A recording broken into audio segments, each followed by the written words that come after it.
Samael hovered above the frozen plain, his golden eyes blazing with divine authority as he stared down at Aaron. "It's remarkable," he said, voice echoing like distant thunder, "that a mortal can stand toe-to-toe with the mighty Lord of Hell. But you remain human, Aaron Gaius. No matter how powerful, you can never truly contend with a god. Still, you have earned my attention. I will remember your name." Aaron hesitated, then offered a crooked grin. "I prefer Thor," he replied. "He's a god too, just as strong as you, though not quite so regal." At that, Samael's expression darkened. With a lazy wave of his hand, the drifting snowflakes suspended midair, shards of razor-cold ice forming in an instant. They whistled toward Aaron like silent arrows. "Damn!" Aaron muttered, aside to evade the lethal onslaught. He raced across the snow, breath misting in the frigid air, but Samael watched with serene confidence. A subtle flick of his wrist sent the ice blades spiraling, their speed increasing as they cut back toward their fleeing target. Aaron's jaw tightened as razor-sharp ice blades sprouted from every direction, forming a perfect ring around him on the frozen Siberian plain. No opening, no mercy. He summoned his strength, drove both fists into the frozen ground, and the ice erupted. Boom, boom. 3 thunderous shockwaves radiated outward, carving circular craters into the ice. A gale-force wind howled up, shearing the incoming blades into glittering shards. "Very impressive," came Samael's voice over the crackle of ice. "But tell me, Aaron, how many times do you think you can do that before you exhaust yourself?" Aaron stood amid the drifting frost, his breath steaming in the cold air. A frosty smile curved his lips. "If I abandoned the host and relied solely on brute strength, no one would notice me out here in the middle of nowhere. But you keep channeling mana. How long before Kamartaj hones in on your aura? How long before the Supreme Sorcerer takes an interest?" Samael chuckled, the sound like distant thunder. "You really think those mortals can track me down?" "I don't doubt their skill," Aaron said, stepping forward until his boots cracked on the ice. "I know their power. You used to be a seraph, exalted above all angels. Now you're a fallen angel, the Lord of Hell. Had you stayed in your infernal realm, no earthly sorcerer could reach you. But here in the material world, revealed in your true form, your divine origin becomes a beacon. It draws attention and danger." A low, mocking sigh escaped Samael. "So what's your point?" Aaron's eyes glinted with challenge. "A wager. Either I break you by wearing you down, or the masters at Kamartaj track your signature first. Your choice." For a heartbeat, the only sound was wind scouring across the ice. Then Samael's wings rustled behind him, and the game was on. I'd lost, and now I was en route to the kingdom of the god of contracts to deliver my report. The others had split off, hunting down Bastet or the goddess of death. Standing before me, the supreme sorcerer's voice was icy and precise. "You know the terms. If you fail, you'll be reborn in hell, and a portion of your accumulated source energy, centuries worth, will transfer to me." He paused, letting that sink in. Then he offered an alternative. "If you'd rather not gamble, simply hand over Helmut Zemo. Relinquish Tony and Steve's souls, and we'll pretend this encounter never happened. We'll keep our distance." Across the chamber, Samael's expression darkened. His proud features seemed to drain of color, as if oil-black shadows were creeping across his skin. For a moment, he said nothing, and then he threw back his head and laughed, a sound both savage and haughty. "I've been cast into hell for hundreds of years," he declared, "and I've never seen anything so entertaining. You really think these threats will scare me off?" I allowed myself a small, wry grin. After all, Samael was the living embodiment of wrath, lord over legions of the damned. Mere words wouldn't cow him, not when, before the Ancient One uncovered him, he'd been more than capable of crushing mortals far weaker than myself. Without another word, Samael balled his fist. The ancient runes etched into the floor flared to life, and the ground began to quake. Stone cracked, dust roiled upward, and a low, thunderous roar filled the hall as he prepared to unleash his fury. Towering stone pillars erupted from the earth, weaving together into a gigantic palm dozens of meters wide. Each finger bristled with jagged spikes, making the formation look like some ferocious, petrified beast. In an instant, the stone hand clenched, its 5 spiked fingers snapping shut with terrifying speed. Aaron, who had been gripping one of those massive digits, felt the ground tremble beneath him, and a prickling surge race through his scalp. Without hesitation, he lifted his leg and swept it in a wide arc. A crackling slash tore through the air, shearing each finger about a third of the way down. The shattered pillars collapsed in a thunderous cascade of rock.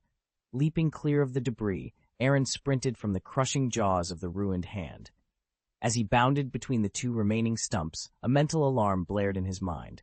A sphere of dark red energy hurtled straight at him. Aaron twisted aside, but the blast still seared into his shoulder, slamming him backward into the rubble. Ha! Samael's laughter rang out, triumphant and cruel. Black flames danced across his palm. Behold the power of God, enough to burn your very soul to ashes. He raised his arm to strike again, but then paused. Casting a quick glance around the shattered chamber, at the fallen pillars, the scattering debris, Aaron's wounded form, he hesitated. Whatever gambit he'd planned, for now he chose to wait. Black flames roared all around them. One pillar of fire stood less than 2 meters away, advancing like a living thing. Oh no, oh no, oh no. Peter Parker buried his face in his hands. Mr. Gaius is trapped. Can we? No. Bucky's voice was flat, unsympathetic. Scott Lang scoffed. Cold-blooded much? We've got this blanket. If we flew in, we could carry Aaron out. T'Challa shook his head, frustration in his voice. We can't fly through that. Even if we made it in, we wouldn't get back out alive. He glanced at the encroaching flames. If we stand by, Samael won't let us leave once Gaius is dead. But if we try anything, he cut himself off, knowing the truth. At that moment, Samael turned his head, a cruel smile curling his lips as he surveyed them. How arrogant, he purred, thinking you could do the impossible. Before anyone could reply, a deafening crack split the air. Samael raised his massive, flame-wreathed hand, and for the first time, black fissures spidered across its surface. A pathetic struggle only feeds the fires of hell, he intoned.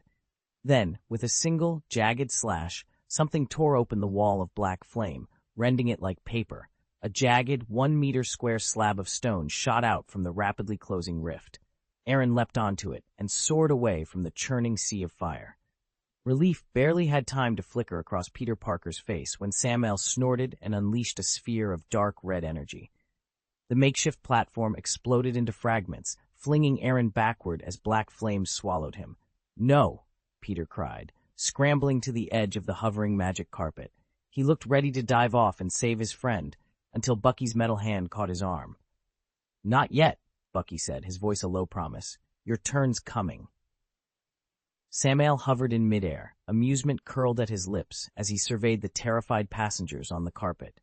Their souls were potent, one and all, especially the child in the spider suit, so young, so pure. A cruel pity there wasn't time to spare. For the salvation of Steve Rogers's and Tony Stark's souls, 3 others, aside from Barnes and Zemo, had to perish. Suddenly, a thunderous crack shattered the tense stillness. Samael's smirk froze as he looked down. A perfectly round, transparent hole gaped in his chest. His eyes went wide with stunned disbelief. Bang! Bang! Bang!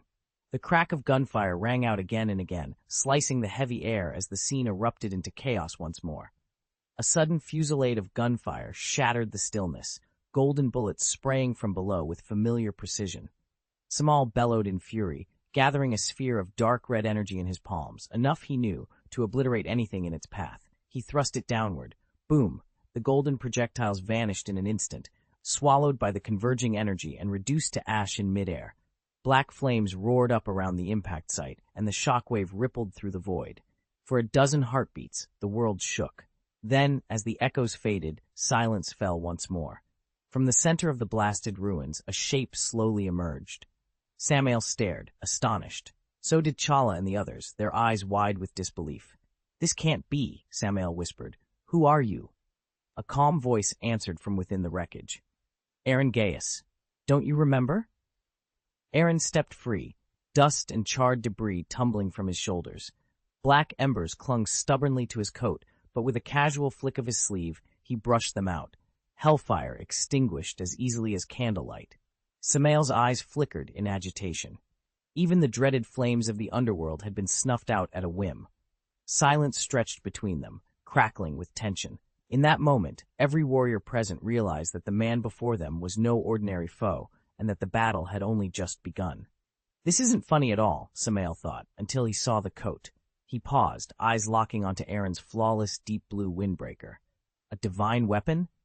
Sharp eyes, Aaron replied, nodding once. Samael's handsome, icy features twisted with envy and disbelief. Even in hell, divine weapons were nearly non-existent. Lucifer himself owned only a handful. How could a mere mortal command one? I paid dearly for it, Aaron said, straightening the collar. This relic once belonged to Lan Kaihe, the eighth immortal. After I acquired it, I used alchemy to refine and upgrade it into this sleek, luxurious uniform. He ran a fingertip along the fabric. It enhances every aspect of the wearer's abilities, but its greatest asset is defense. I doubt even your hellfire could penetrate it. High above, T'Challa, Scott, and Peter Parker exchanged uneasy glances as they hovered on a magic carpet. They'd all believed their own battle suits were state-of-the-art.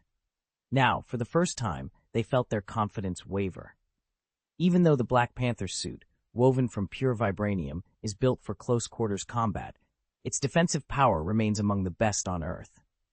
Dr. Hank Pym's Ant-Man suit is in a league of its own, able to shrink or grow its wearer at will and even command legions of insects. And Peter Parker's newest spider suit, a multi-million-dollar upgrade, finally outclasses his old homemade rigs. Yet none of these marvels compare to Aaron's windbreaker. As he'd proudly declared, the combined might of their battle gear doesn't equal a single sleeve of his jacket. Standing here, it seems Aaron's boast was no idle exaggeration. A low, amused voice drifted through the air. Mortals are not worthy of such divine weapons. Aaron tilted his head, a half-smile playing on his lips. If you're after my jacket, just say so. I'm more than happy to oblige, though I doubt you have the strength to take it. You have no say in this, Samael replied, his grin widening. With that, he folded his arms and dark energy swirled into being around his hands. What began as a miscalculated scheme had suddenly turned in his favor, promising rewards far beyond his original plan. In an instant, countless shards of shadow burst from his fingertips, hurtling toward Aaron in a hail of crackling darkness. Boom, boom, boom! Explosions rocked the battlefield, tearing the scarred earth apart with each thunderous blast. Aaron sprinted across jagged craters and shattered boulders, weaving through obstacles as one energy bomb after another detonated around him. He never once considered standing his ground and letting the divine armor absorb the punishment. Enduring blows was one thing, inviting them was another. With a single sweeping gesture, Samael unleashed a scorching torrent that gouged a pit dozens of meters deep. He withdrew his hands, ash drifting from his dark palms, and fixed Aaron with a cold, disdainful stare. Even if a mortal wields a divine weapon, he intoned, you remain what you are. Remove that armor, and I'll grant you a quick, painless death. Aaron's chest heaved with exertion, sweat and dust coating his face. I refuse. I can live forever. Why should I die at your command? Samael's lips curved in a cruel smile, stubborn as always. In an instant, the angel's black wings unfurled, whipping the air into a violent gale.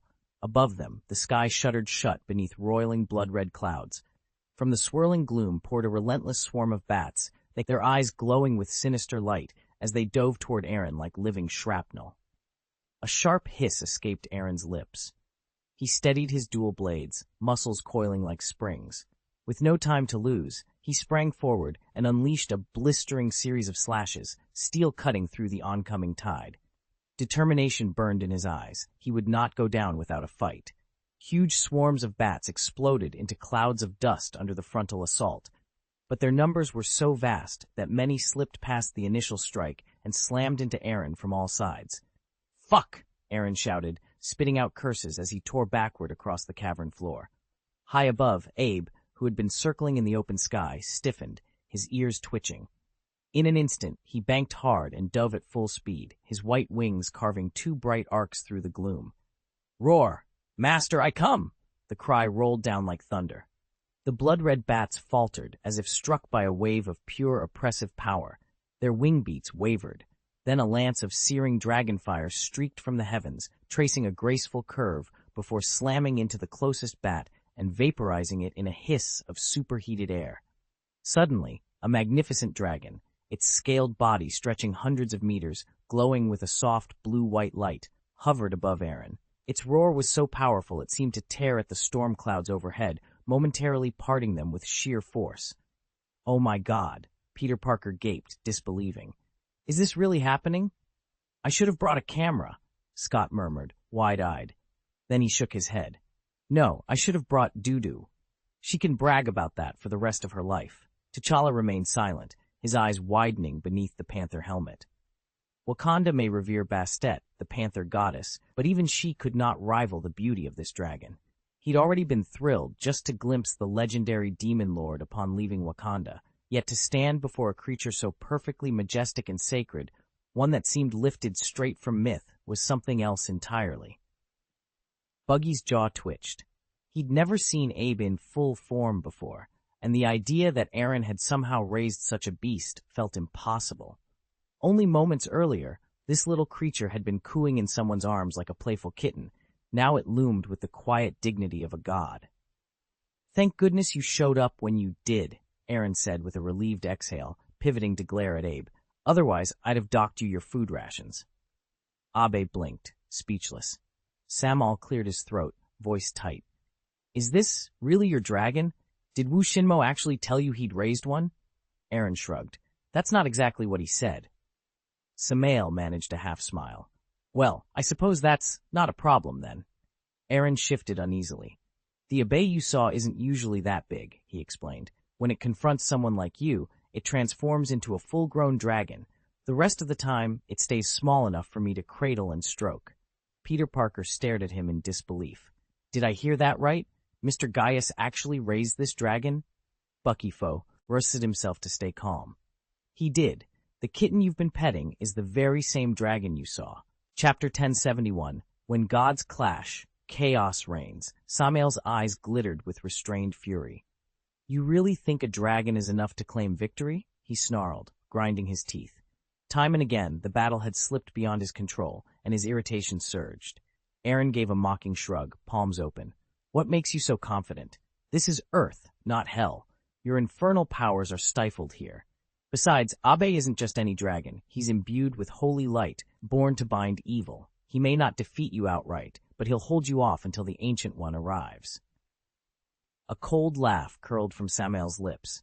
"The great Lord of Hell, relying on the Supreme Sorcerer? Tell me, how long do you think it will take for him to show? A minute? 2? 30 seconds? In a sudden roar of rage, Samael unleashed a rippling wave of black energy. The very air tore open before him, rent by a yawning portal into the infernal realm. From its depths poured writhing souls, malignant spirits, and grotesque hellbeasts, their shrieks echoing like a cyclone of agony. Aaron recoiled, eyes wide. "Are you insane? Summoning that horde will drain every drop of your power." But Samael only smiled, shadows dancing in his eyes. "Let them come," he whispered. "Let them drown this world in hell's fury. If the Supreme Sorcerer arrives, you won't even have a chance to run," Samael hissed, his golden eyes glittering in the gloom. Aaron met the demon's glare without flinching. "I'm not here for Stark or Roger's souls," he said coolly. "All I want is your life and the artifact." He turned to the creature at his side, offering a sly wink. "Watch closely. Let him witness the power of the holy dragon." With a thunderous roar, the dragon Abe reared up beside him.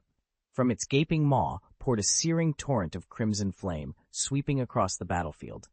In a heartbeat, skeletal spiders, rotting corpses, hellhounds, and countless other fiends were reduced to ash. Yet the horde proved cunning. Many slipped around the inferno's edge and closed in on the holy dragon from all sides. Without warning, grotesque bone claws burst from the earth itself, their jagged talons snaring at Aaron's legs. Reflexively, he drew a vial of consecrated water from his space ring and flung it to the ground. The moment the liquid hit the soil, a shrieking wind sprang up, birthing colossal black tornadoes that churned outward like ravenous voids, devouring demons in their path. High above the turmoil, storm clouds gathered. Lightning split the sky, each bolt lancing into the mass of hellish creatures that had escaped the tornado's pull, instantly vaporizing them. "Damn it," Samael growled, fury igniting in his golden eyes. He had banked on sheer numbers to overwhelm them, or at least to exhaust the holy dragon. Instead, he watched his legions crumble under the very wrath he had hoped would bend his enemies to his will. As long as he could find the perfect moment to strike Aaron Gaius fatally, the artifact would be his. If fortune smiled on him, he might even slip back into hell before the Ancient One arrived. Admittedly, fleeing so ignominiously would make it difficult to return to the mortal realm in his true form, and his soul-harvesting prospects would suffer, but at least his original demonic energy would be preserved. Those were small prices to pay for possession of the artifact. Yet the tide of battle had once again spun wildly out of control. Granting a dragon the power to breathe fire or change its size was one thing.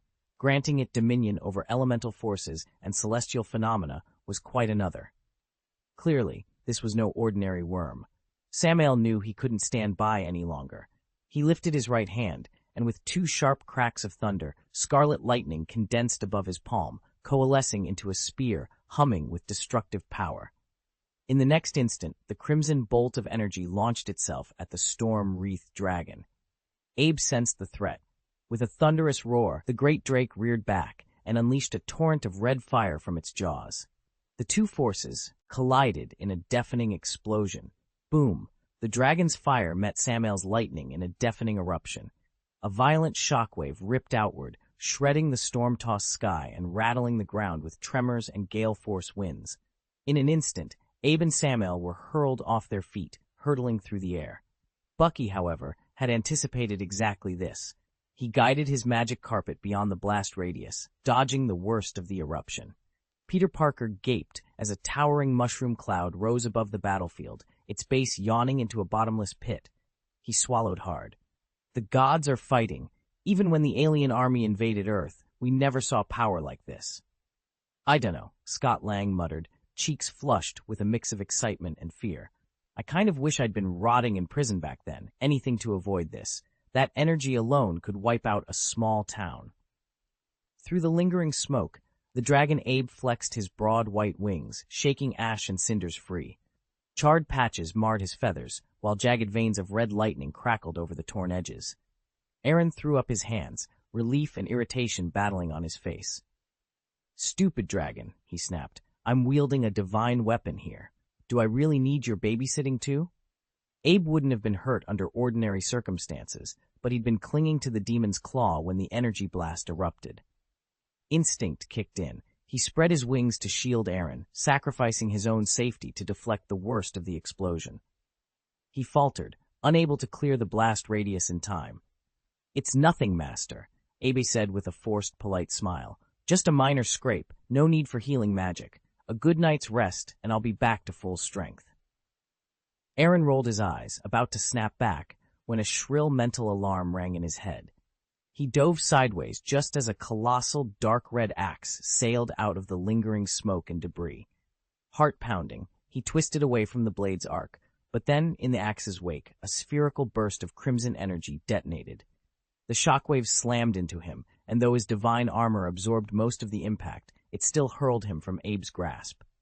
Aaron plummeted thousands of feet, tumbling through the sky toward the jagged ground below. Rising up around him were the Hellspawn, twisted, snarling creatures drawn by the explosion. They let out blood-curdling roars, salivating at the thought of the fallen warrior as their prey. Master! Abe's pupils went wide. With a fierce cry, he dove feet first, wings cutting through the air like blades. Every muscle coiled as he strove to intercept Aaron before the fall, and before the waiting horde could strike. A sudden flash of crimson streaked through the air, and Samael reeled backward from the impact of a massive dragon's claw. He tightened his grip on the lava-forged sword, sneering at the enraged beast before him. Your master is strong, but he's still only human, Samael taunted. Even that enchanted armor won't save him forever.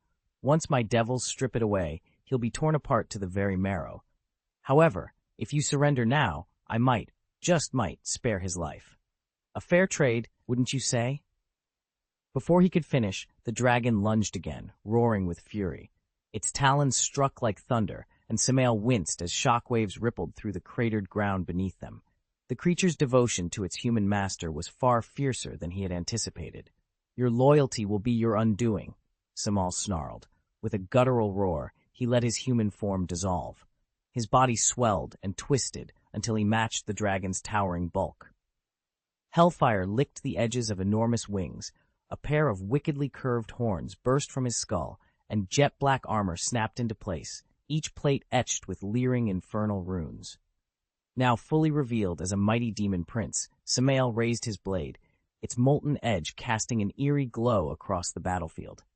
The two colossal adversaries stood face to face, wings spread and magic crackling between them, each ready to decide the fate of the helpless human caught in the middle. Friendly reminder, our site will soon undergo maintenance, which may erase your reading progress. Please back up your bookshelf and reading record in time. Screenshots are recommended. We apologize for any inconvenience. With a thunderous crack, a shadowy arm shot out to intercept Samael's gleaming white dragon claw. Without a moment's hesitation, Abe threw back his head and unleashed a torrent of crimson dragon flame. Caught off guard, Samael reeled backward, smoke curling from his scorched scales. Before he could steady himself, the air split with a deafening rush. Abe reappeared overhead as if by teleportation, his arms outstretched as he summoned a spiraling, silver-white tempest. Samael's eyes flashed. The massive wings unfurling from his back beat furiously, desperate to steady his tumbling form. Drawing on forbidden power, Samael let loose a jagged bolt of deep red energy charged with a malevolent aura. The two forces, Abe's blinding white hurricane and Samael's writhing crimson blast, collided in midair with an earth-shaking roar. Ripples of raw power radiated outward, seeming to tear the sky itself in two. Not far above the fray, Aaron hovered less than 100 meters from the ground. He watched the titanic clash below with a wry, bitter smile.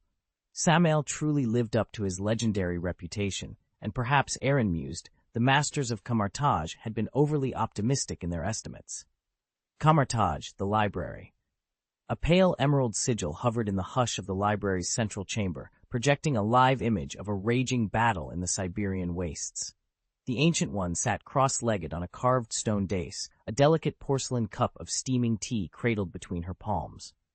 Despite the ferocity playing out before her, she remained unnervingly calm. Master Wang hovered nearby, clutching a heavy grimoire to his chest. His brow was furrowed. Finally, he cleared his throat. "Supreme One, shouldn't we be aiding him?" The Ancient One offered a faint, knowing smile. "Not yet. The sin of wrath has revealed his true form, and he brought with him a sliver of hell's origin. If he escapes now, we lose our only chance to contain him." She set her cup down and steepled her fingers. "But I'm curious to see how Gaius fares without our magic." Wang's eyes widened. "But—" "Look around you," the Ancient One interrupted. "They chose their battlefield well. Hundreds of miles of frozen nothingness. Not a single innocent will be caught in the crossfire." Master Wang fell silent, nodding once in reluctant agreement. Northern Siberia, far beyond the nearest settlement, a solitary figure stood against the howling wind. Aaron drew a deep breath of frigid air, then called out, "Fox!" He snapped his fingers. For a heartbeat, nothing stirred. Then a swirl of crimson sparks flickered into being at his elbow. The sparks coalesced into a burning orb, and with a triumphant cry, a phoenix erupted from its center. Wings unfurled in a blaze of scarlet flame as the legendary bird soared skyward, its mournful cry echoing across the empty snowfields. Fox's heart leapt at the yawning darkness before him. His master had summoned him. In one swift motion, he hooked Aaron's shoulders with his twin claws, hauling him out of freefall. Aaron let out a relieved sigh. Just in time. "Master, what's going on?" Fox asked, eyes wide. "Bad luck," Aaron said with a shrug. "I ran into a Hell Lord." He pointed upward. "Thankfully, I brought Abe. He's been holding the line." Fox followed the gesture and stared skyward. Deep within the churning clouds, two titanic figures, one gleaming white, the other obsidian black, met again and again in thunderous collisions. Each impact rattled the air, crackling lightning and scattering prismatic lights across the gloomy sky like liquid fire. Fox watched, awestruck and uneasy. Over the past year, he'd absorbed vast phoenix power from Qin, enough to elevate his own life force, but next to Abe's raw strength, it felt trivial.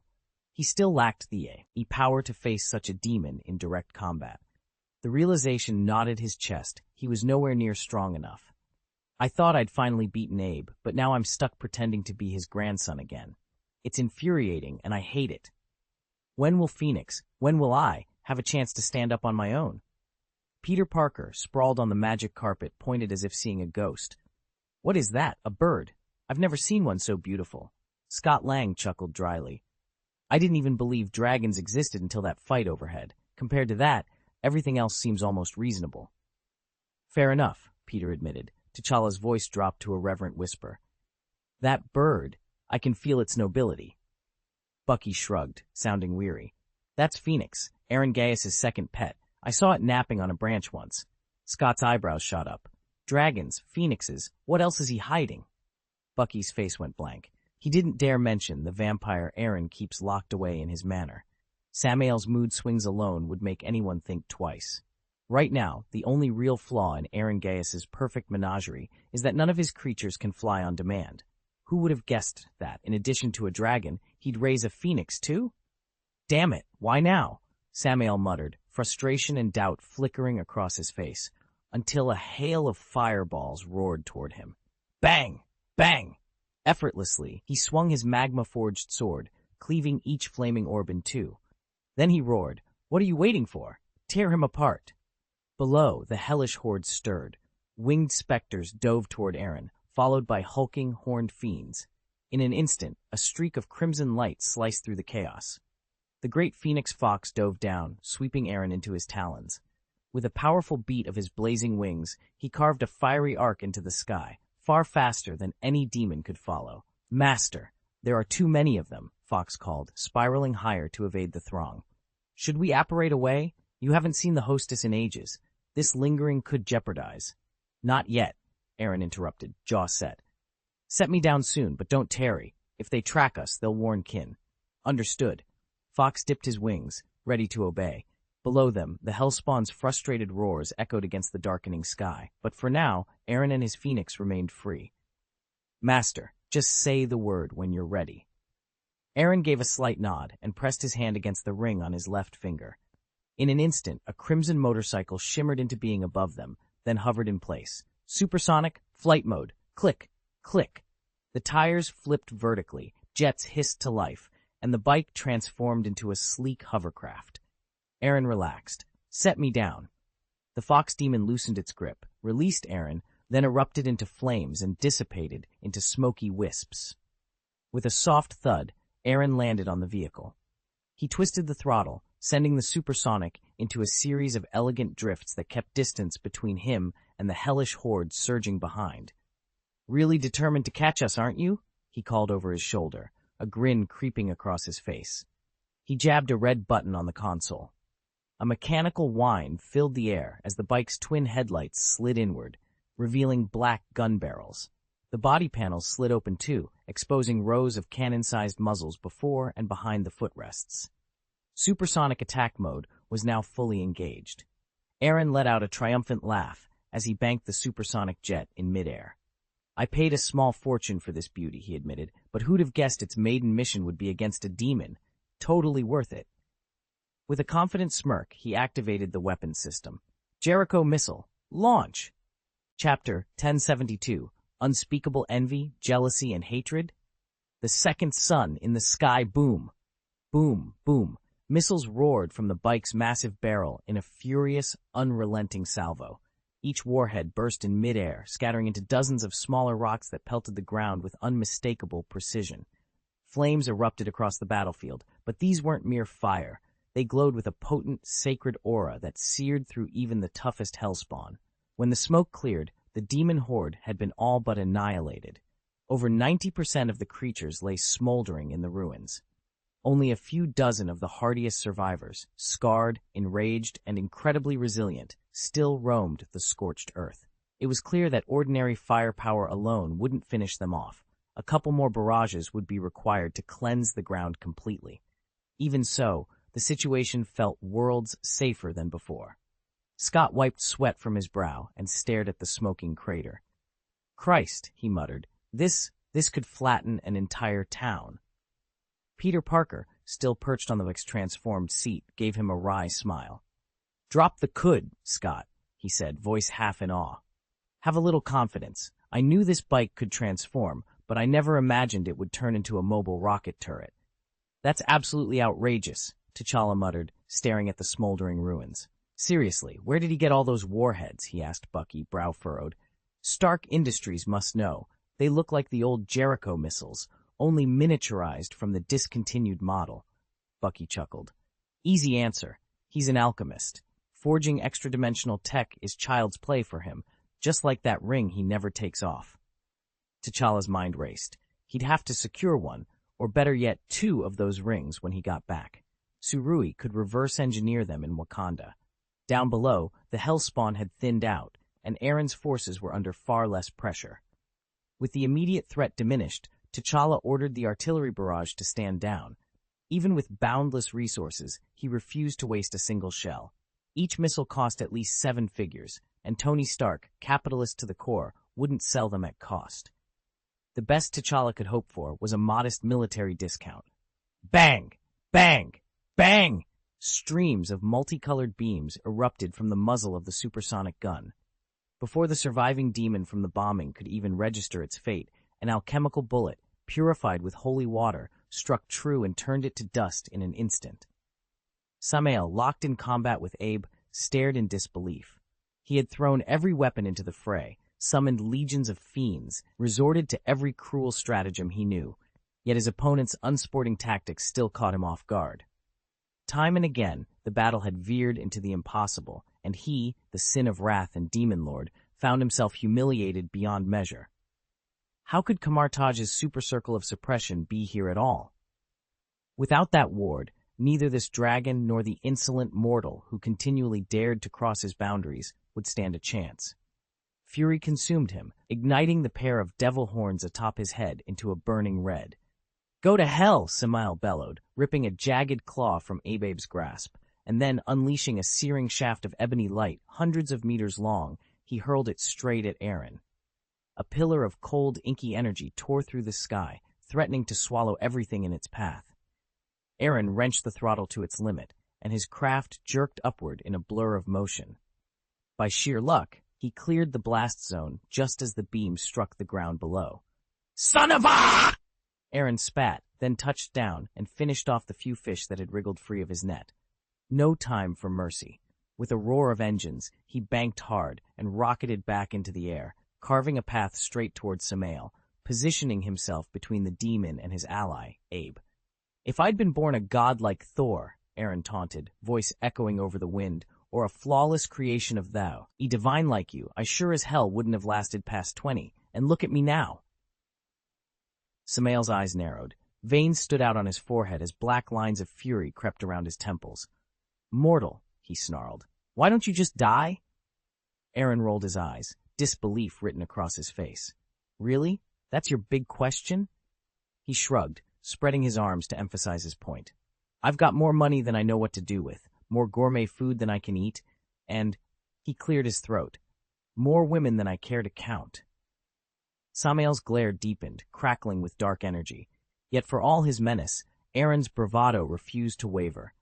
The two adversaries hovered in the storm-choked sky, ready for the next move. "Why should I die when there's still so much beauty in this world I haven't even begun to enjoy?" the alchemist cried, stamping a gauntleted foot on the flagstones. He swept back his cloak, eyes shining with reckless excitement. "I refuse to give in just because mortals seldom live past 100 years. You forget, I'm not only an alchemist, I'm also a master pharmacist. True, I lack the rare ingredients for the legendary elixir of life, but whipping up a longevity potion is trivial by comparison. I could easily add centuries to my life. And when I finally grow tired of adventuring, I'll retire to Gaius's celestial kingdom and start an entirely new saga. Doesn't that sound like a plan worth living for?" Samael's lips curved into a cold, mirthless smile. "It does sound tempting," he replied softly, "but I'm afraid you won't have the chance to enjoy it." Swallowing his anger, the demon lord opened his arms. The runes of the supermagic circle beneath his feet ignited in a blaze of crimson light, each symbol crackling like thunder. He knew drawing power directly from hell would betray his position, but it was the only way. Against this formidable alchemist and the dragon looming behind him, any other option doomed him to defeat. With a roar of infernal energy, Samael sealed his fate, drawing upon hell's darkest strength to stand his ground. Deep beneath the obsidian spires of hell, the Lord of the Abyss brooded over the stakes. A single defeat at the hands of these intruders would carve a permanent stain on his legacy, an utter disgrace he could not tolerate. And yet, perhaps the situation wasn't as dire as it first appeared. With the seismic tremors and arcane residue coursing through this realm, the Sorcerer Supreme should have shown himself long ago. Yet the Ancient One remained absent. What if he'd been waylaid by a powerful foe from beyond our dimension? If so, the moment was ripe for a gamble. Victory would snatch back every ounce of lost honor. Defeat, unless the Ancient One arrived in the nick of time, was simply unthinkable. Back at Camartage, the tension crackled around Samel's containment circle as dark energy pressed against its wards. Wang's eyes darted from the prison-like bindings to the figure reclining on the sofa. The Sorcerer Supreme lounged there with perfect ease, casually shelling melon seeds and sipping tea.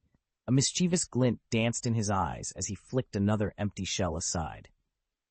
Unable to contain his curiosity, Wang finally ventured, "Supreme Lord, are you intending to loosen the circle's hold on Samel?" "Once, Gaius and the dragon could stand against him," the Ancient One murmured, "but that was before now." "It won't be so simple to bring him down," his companion countered. "I'd much rather see how he plans to win." A flicker of hesitation passed over the younger mystic's face. "But, if necessary, I will act," the Ancient One said calmly. "Remember, the more source energy Samel siphons, the greater Camartage's gains." Below them, Samel's form emerged from a suffocating eddy of onyx mist. Blood-red flames danced over his skin, and a thick scarlet snake's tail writhed behind him. He could feel his hell-forged power ripping through the barrier with barely any resistance, proof that the Ancient One's defenses were stretched thin. Had the supermagic circle around, the earth been fully focused, only a flicker of his energy might have slipped through. A triumphant laugh echoed from him. "How delightful! This time, you're all mine." He thrust out his hand, condensing an orb of pure darkness that writhed and pulsed. Black lightning sizzled along its surface as the sphere swelled rapidly. In its core, dark purple light flickered like a dying star, and the very air around it trembled under its oppressive might. The air rasped with a searing hiss, and Aaron's heart lurched. He stared in horror at the unfolding devastation. What grudge could possibly justify this level of fury? The raw force of the assault rivaled the most forbidden of magics, and Aaron knew in an instant that Abe's dragon's breath wouldn't stand a chance. Could Gaius really be preparing to unleash his own spells? Or perhaps summoning reinforcements? The only beings in existence capable of countering forbidden sorcery were Yak, Ramon, and Naga, the three wielders born from the dark spirit stones. But they'd already made themselves known to the world as the archmages of Star Bohart. To have them suddenly materialize on Earth to shield Gaius would be catastrophic. Rumors would erupt, alliances would fracture, and the fragile secrecy of their true identities would shatter. Frustration coiled in Aaron's chest. Why hadn't the venerable immortal Gu Yi shown up yet? The pure source of hell was supposed to be invaluable. Surely he wouldn't stand idly by while this massacre unfolded. Could he really be content to sit back and watch? The very idea was preposterous. Still, the thought struck Aaron like a physical blow, and a wave of nausea swept over him. He swallowed hard, steeling himself against the dread that threatened to overwhelm him. He'd thought of every contingency, except Gu Yi blowing it at the worst possible moment. And now he had every reason to believe she'd done it on purpose. A bitter laugh echoed in Aaron's mind. "You want to watch me break? Fine. There's a reason the ancients forbade meddling with these old guard.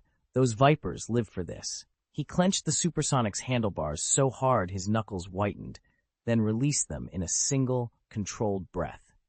If Gu Yi wanted to see him snap, he'd give her a show.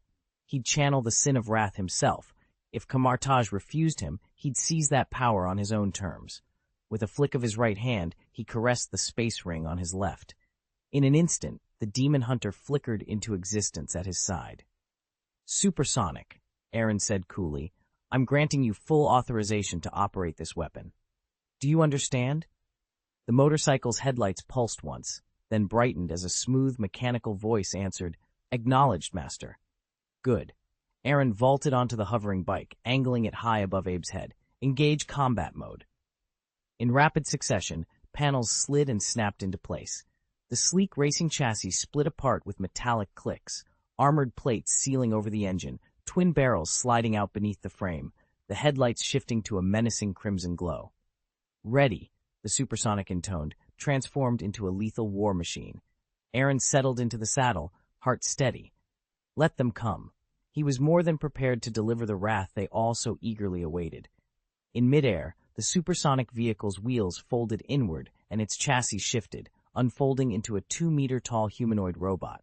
Jet thrusters flared on its back and feet, holding it aloft without effort. Aaron fixed the mech with a steady look. "You've got one shot with the demon hunter. Make it count," he said.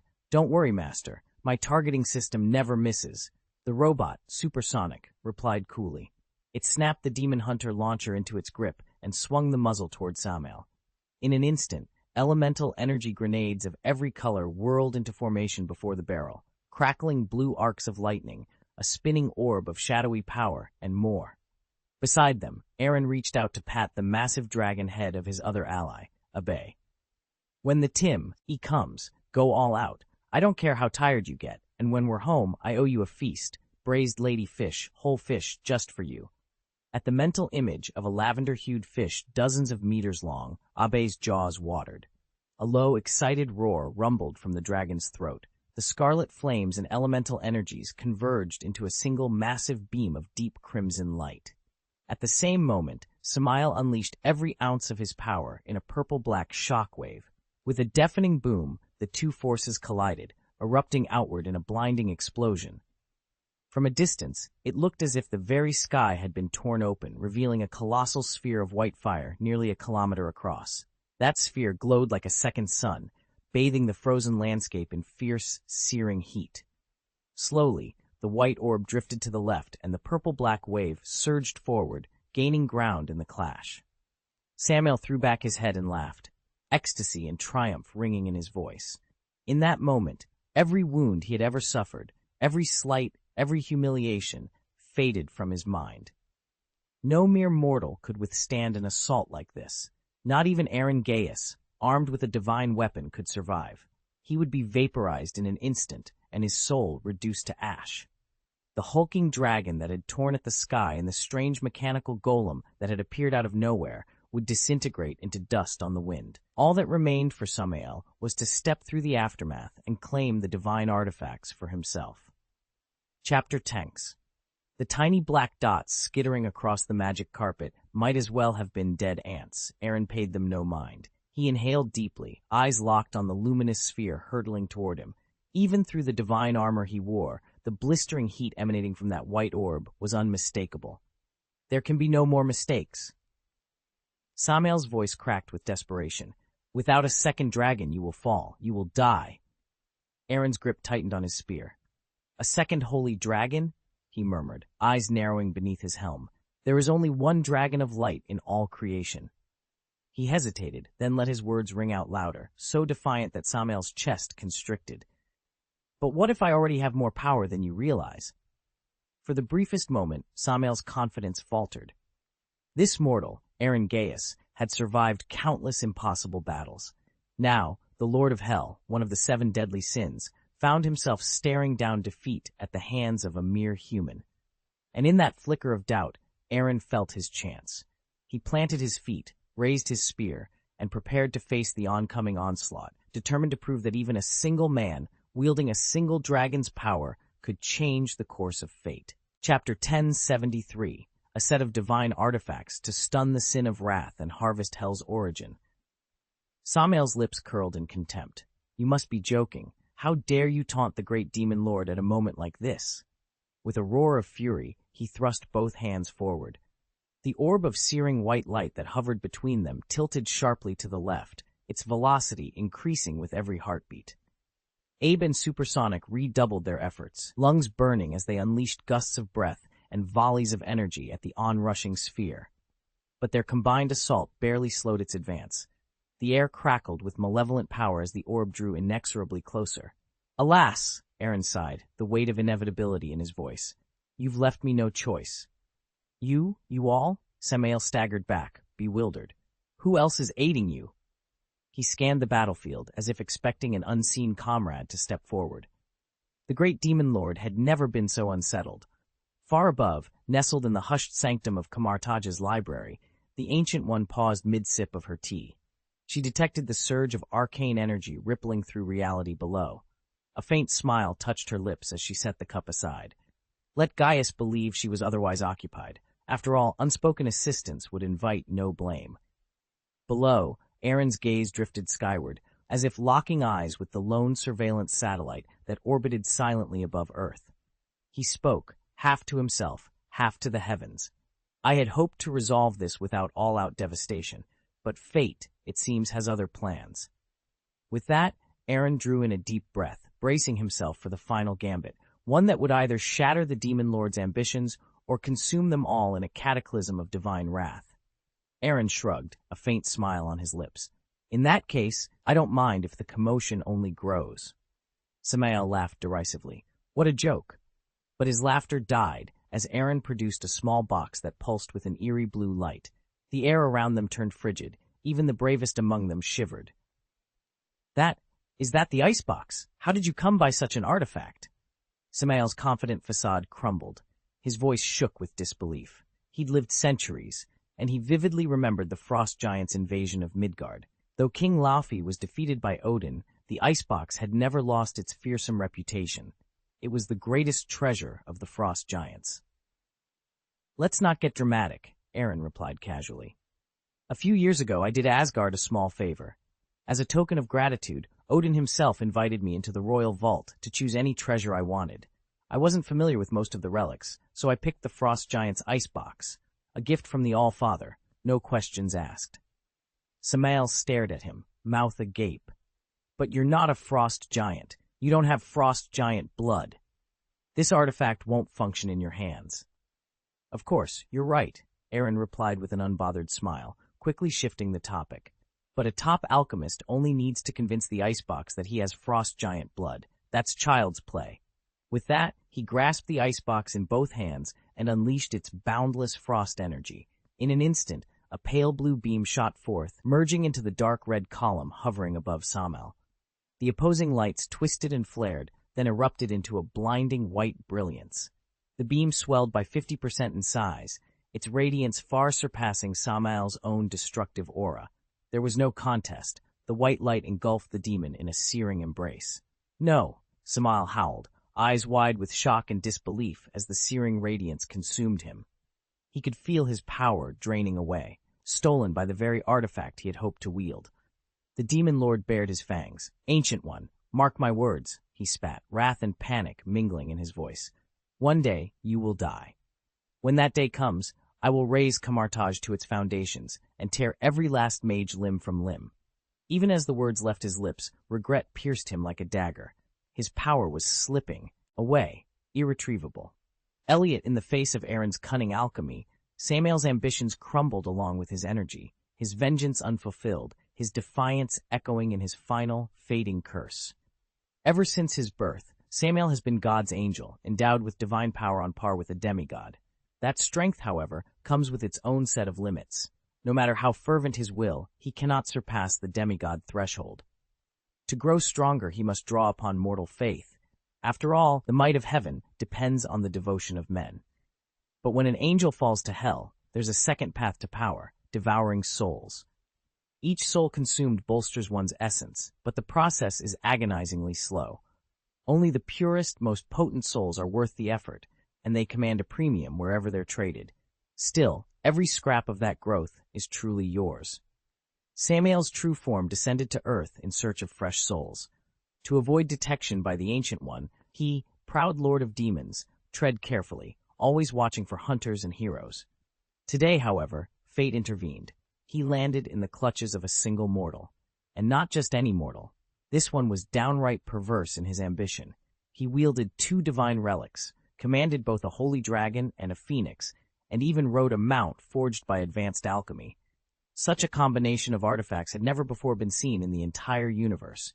No hunter, demon or angel, had ever looked so supremely equipped to do battle. Yet here Samael found himself, ensnared by this one irrepressible mortal. He would accept defeat, but never the loss of his primal energy. Those reserves were the hard-won fruit of years of painstaking cultivation. Just as despair tightened its grip on him, the glowing orb at his feet shattered the magic circle's barriers. It condensed into a crystalline red fluid and shot across the chamber. With a sharp snap, the torrent of energy plunged into a triangular prism box. Aaron snapped the lid shut and held it aloft before Samael, whose skull was now half blown away. "This is Wei Zheng's jar," he announced proudly. "It seals every kind of power, Hell's origin itself, or even the energy of infinity stones." Samael let out a strangled curse, cast a final furious glare at Aaron, and then dissolved into a wisp of black smoke. Aaron exhaled, relief flooding him as he reopened the jar. Inside sat a blood-red prismatic crystal, no larger than his thumb. He lifted it toward the faint lamplight, savoring the pure, potent energy that pulsed from within. A triumphant smile curved his lips. All his risks had been worth it. He'd secured his prize at last. Across town, Gu Yi snapped off the projector and set down her teacup with a sigh. Regret lingered in her eyes. Already, she was missing the thrill of the story she'd just shared.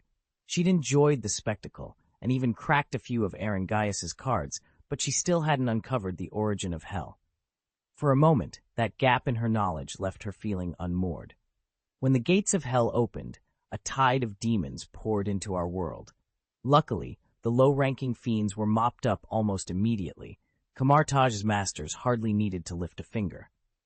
Only a handful of true high-level demons slipped through in their full, terrifying forms. Even they found themselves hemmed in by the super magic circles and dared not reveal themselves openly. Deprived of grand displays of power, these demons resorted to subtler tactics. They whispered temptations to the weak-willed, seeking to ensnare souls one by one. Their preferred prey were society's scum, criminals, beggars, addicts, because broken minds are easiest to corrupt. Their souls might be tainted and of low value, but as the devils say, even a mosquito is still a bite of meat. Samal, the sin of wrath, had made a bold play. He'd been harvesting power directly from Earth's superheroes in hopes of a massive windfall. It was a classic high-risk, high-reward gamble, and he lost. Utterly. Not only was he expelled back to Hell, but every scrap of original energy he'd painstakingly accumulated over untold centuries slipped from his grasp. In truth, his defeat cost him far more than any meager gains. From the Ancient One's perspective, however, every fleeing upper demon who settles into a mortal vessel is a prime asset, an untapped reservoir of raw power. Gu Yi, the supreme sorcerer of Earth, is perpetually in need of fresh magical energy. For hundreds of years, she's lived off the potency of others, borrowing spells, siphoning life force, even swiping what she borrows, so routinely that she's become notorious as one of the mystical world's great deadbeats. Only Vishanti, her patron, and the ultimate authority in Earth's magical hierarchy, still extends her credit freely. After all, keeping Earth safe serves his interests best. Because of this delicate arrangement, the Ancient One never forgets the upper demons stranded here. Each one represents a high-quality power source tucked away in her invisible garden, just waiting for the moment she chooses to reap their strength. Demons devour human souls to amass original energy, and the supreme sorcerer captures those demons to augment his magic. A perfectly virtuous cycle, Gu Yi muttered to himself in the candlelit study, yet his mood was sour.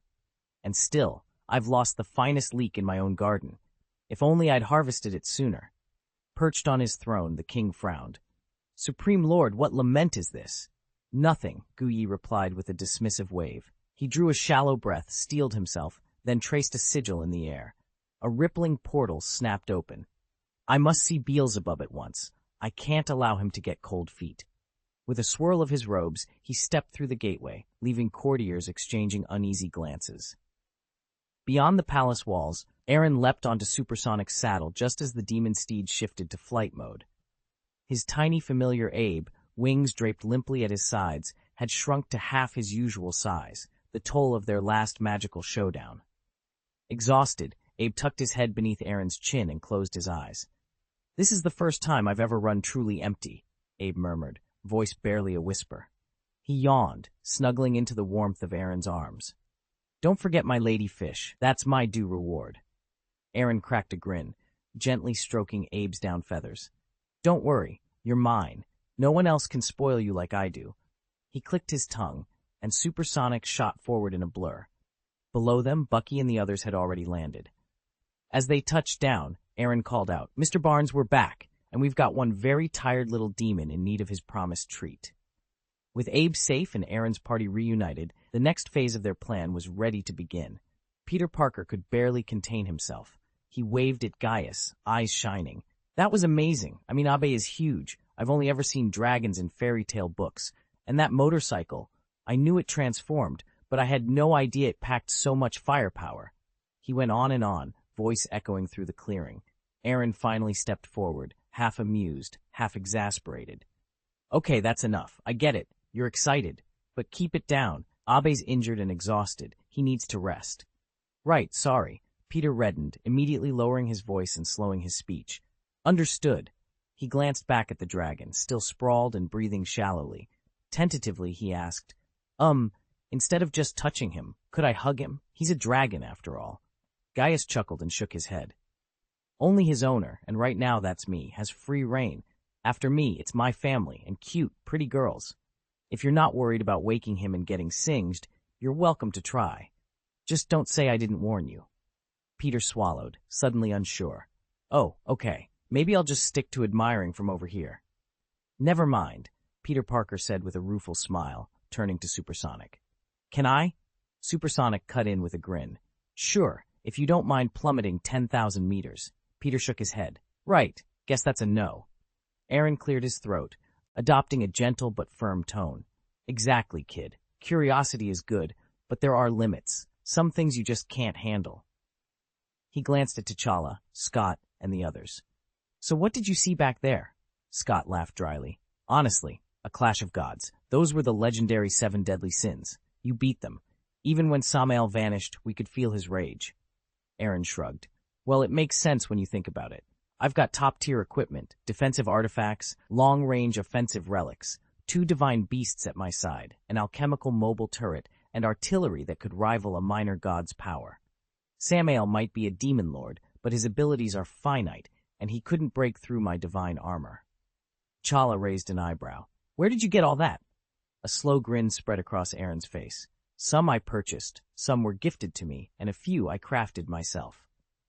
Pharmacist, regenerationist, fortune-teller, alchemist, 4 impressive titles. Surely that merits some serious treasure. "Is that really fair?" Everyone exchanged glances, frustration knotting in their throats. Deep down, they all felt the same. This demand was outrageous. T'Challa cleared his throat and sighed. "I hate to break it to you, but even if you manage to claim those items, you won't be able to hold on to them." At his side, Scott nodded in silent agreement. Peter Parker frowned. "Why not? If it were just one trinket, maybe it wouldn't matter. But he's built an entire collection of cutting-edge suits." Scott ran a hand through his hair. "Think back to when Stark first went public as Iron Man. Every government, every military force, every arms dealer, every rival corporation, they all circled like vultures, desperate to get their hands on a piece of that armor. And no matter how many threats he faced, Tony never lost control of his tech. He kept the Iron Man suits locked down even when hunger-thirsty wolves surrounded him." He paused and met Peter's eyes. "But Aaron Gaius." His voice trailed off, heavy with implication. In that silence, everyone understood exactly how dangerous a full complement of those suits could be, and why nobody would let them slip away lightly.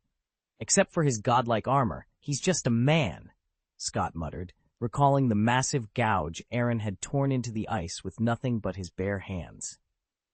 He rubbed his temples and added, "Even stripped of those powers, he's still formidable, but without that suit, he's easier to handle than Tony Stark. And let's be honest, his tech isn't any less sophisticated than Stark's armor." Peter Parker's eyes narrowed. "But it's not fair. Why are they doing this to me?" "Greed," Aaron said, placing a steady hand on Peter's shoulder. "When you finally become Spider-Man, never ever remove that mask. Once your face is known, they'll come after you, and your Aunt May will be caught in the crossfire." Peter sighed. "I understand. That's why I built myself a suit, for her. But there's no time to debate it now." "Even out here, in the middle of Siberia with no one for miles," Aaron continued, his voice rising over the distant roar, "the noise they just made was deafening. and that second sun they unleashed in the sky. It doesn't matter how remote we are, satellites will spot it instantly. T'Challa met their gaze with calm authority. If you're willing, you may hand over 1 or 2 personal items as a gesture of good faith. In return, Wakanda will guarantee your safety, and you'll avoid a great deal of needless trouble. Site notice: our website will soon undergo scheduled maintenance, which may affect your reading progress. Please back up your bookshelf and reading history. Screenshots are recommended. We apologize for any inconvenience and thank you for your understanding. Chapter 1074. I can never access Zemo's mind space. A soft hum filled the chamber as the door side shut behind them, sealing out the bustle of Wakanda's royal courts. Iridescent runes glowed along the walls, casting long, wavering shadows across the polished obsidian floor. Aaron bowed slightly to Prince T'Challa, a teasing smile flickering on his lips. Thank you for your generosity, Your Highness. I collect countless treasures, but I wouldn't call any of them redundant. With a casual flourish, he opened a shimmering portal inside his space ring and withdrew a small, blood-red crystal. It throbbed with an inner light, as if pulsing to its own heartbeat. Behold my latest acquisition, the primordial energy of the Lord of Hell. I won't lie, the effort to secure this gem rivals the greatest feats of myth. So no, I'm not just giving it away because someone expressed interest. Wow. Scott Lang took an involuntary step forward, eyes wide. Beside him, Peter Parker stared in stunned silence. They'd only ever heard rumors about Hell's original energy. None of them had ever seen proof. Least of all, Aaron's. Peter raised a tentative hand. That thing looks intense. What does it actually do? Aaron's grin widened.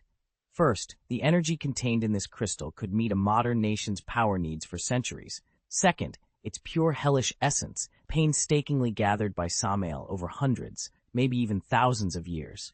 A single infusion could elevate a mid-tier demon to a high-tier lord. Finally, alchemists and healers prize it. Its infernal connection can replicate almost any hellish property you require, whether for arcane rituals or experimental medicine.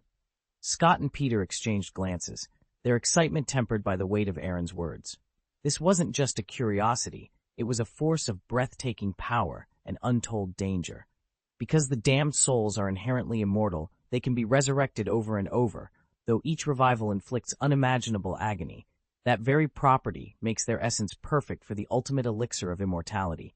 As long as you aren't slain by someone else, your life could stretch on as endlessly as theirs. Scott's jaw dropped. Oh my God, are you sure you're an alchemist and not a dream maker? Aaron gave a nonchalant shrug.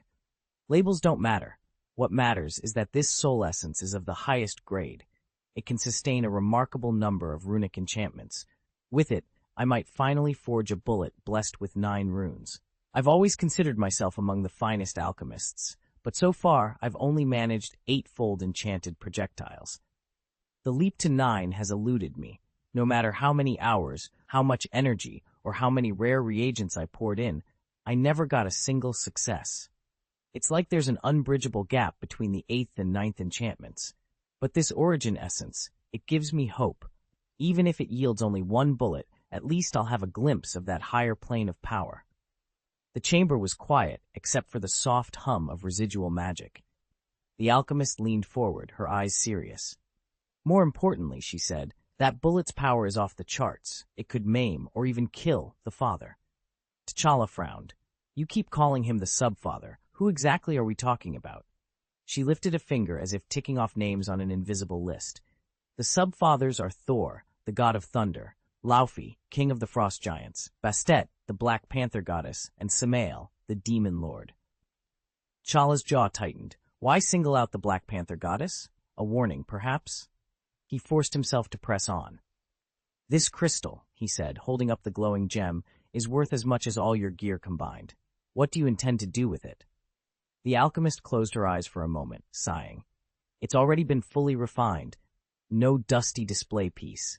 The trouble is, I don't have enough raw power to create everything I'd like. I must choose between the elixir of life or a 9-fold enchanted alchemical bullet. I simply can't produce both. Scott rubbed the back of his neck, glancing down at his bleeding hand. All right, let's table this. I'm exhausted, and my dragon hatchling's injured. We need a warm place to rest. Barnes gave a weary nod. Agreed. Between you, Chala, and the unconscious Zemo over there, none of us are in prime condition. We need to recuperate before tackling a choice like that. Peter's voice trembled. The rescue team won't arrive until after dark, and if you look around, this place is nothing but bottomless chasms. He swept an arm toward the crater walls. There's magma, ice, gravel, even rotting wood down there. T'Challa's jet is buried under the rubble, and that Soviet missile defense base we bypassed, it's been blasted to pieces. Gaius, we should count ourselves lucky we found this bit of solid ground. Gaius exchanged a glance with Aaron, who merely smirked. Supersonic, Aaron murmured, as if responding to an unspoken cue. Gaius raised an eyebrow. Supersonic? Yes, master, Aaron replied, and instantly the motorcycle's tires began to glow and hum. In the blink of an eye, the bike shot toward him on those high-velocity wheels. With two sharp taps, da, Aaron wrapped the fuel tank cap. The seam split open, and a handful of numbered finger-sized capsules tumbled out onto the dirt. He surveyed the barren expanse, then plucked capsule number 4. Peter leaned forward, curious. What's that? A gift from a friend, Aaron said, nonchalant. A must-have for any trip, or any home. He flipped the cap off the little cylinder and flicked it into the open air. With a thunderous crack, light exploded outward, and where moments before there'd been nothing but dust and stone, a fully furnished 3-story villa rose from the ground, as if summoned by magic. The group stood frozen, jaws hanging as the dust settled around their astonishing new refuge. Am I hallucinating? Scott Lang murmured, eyes wide as he took in the sight before him. Don't tell me Hank made this for you.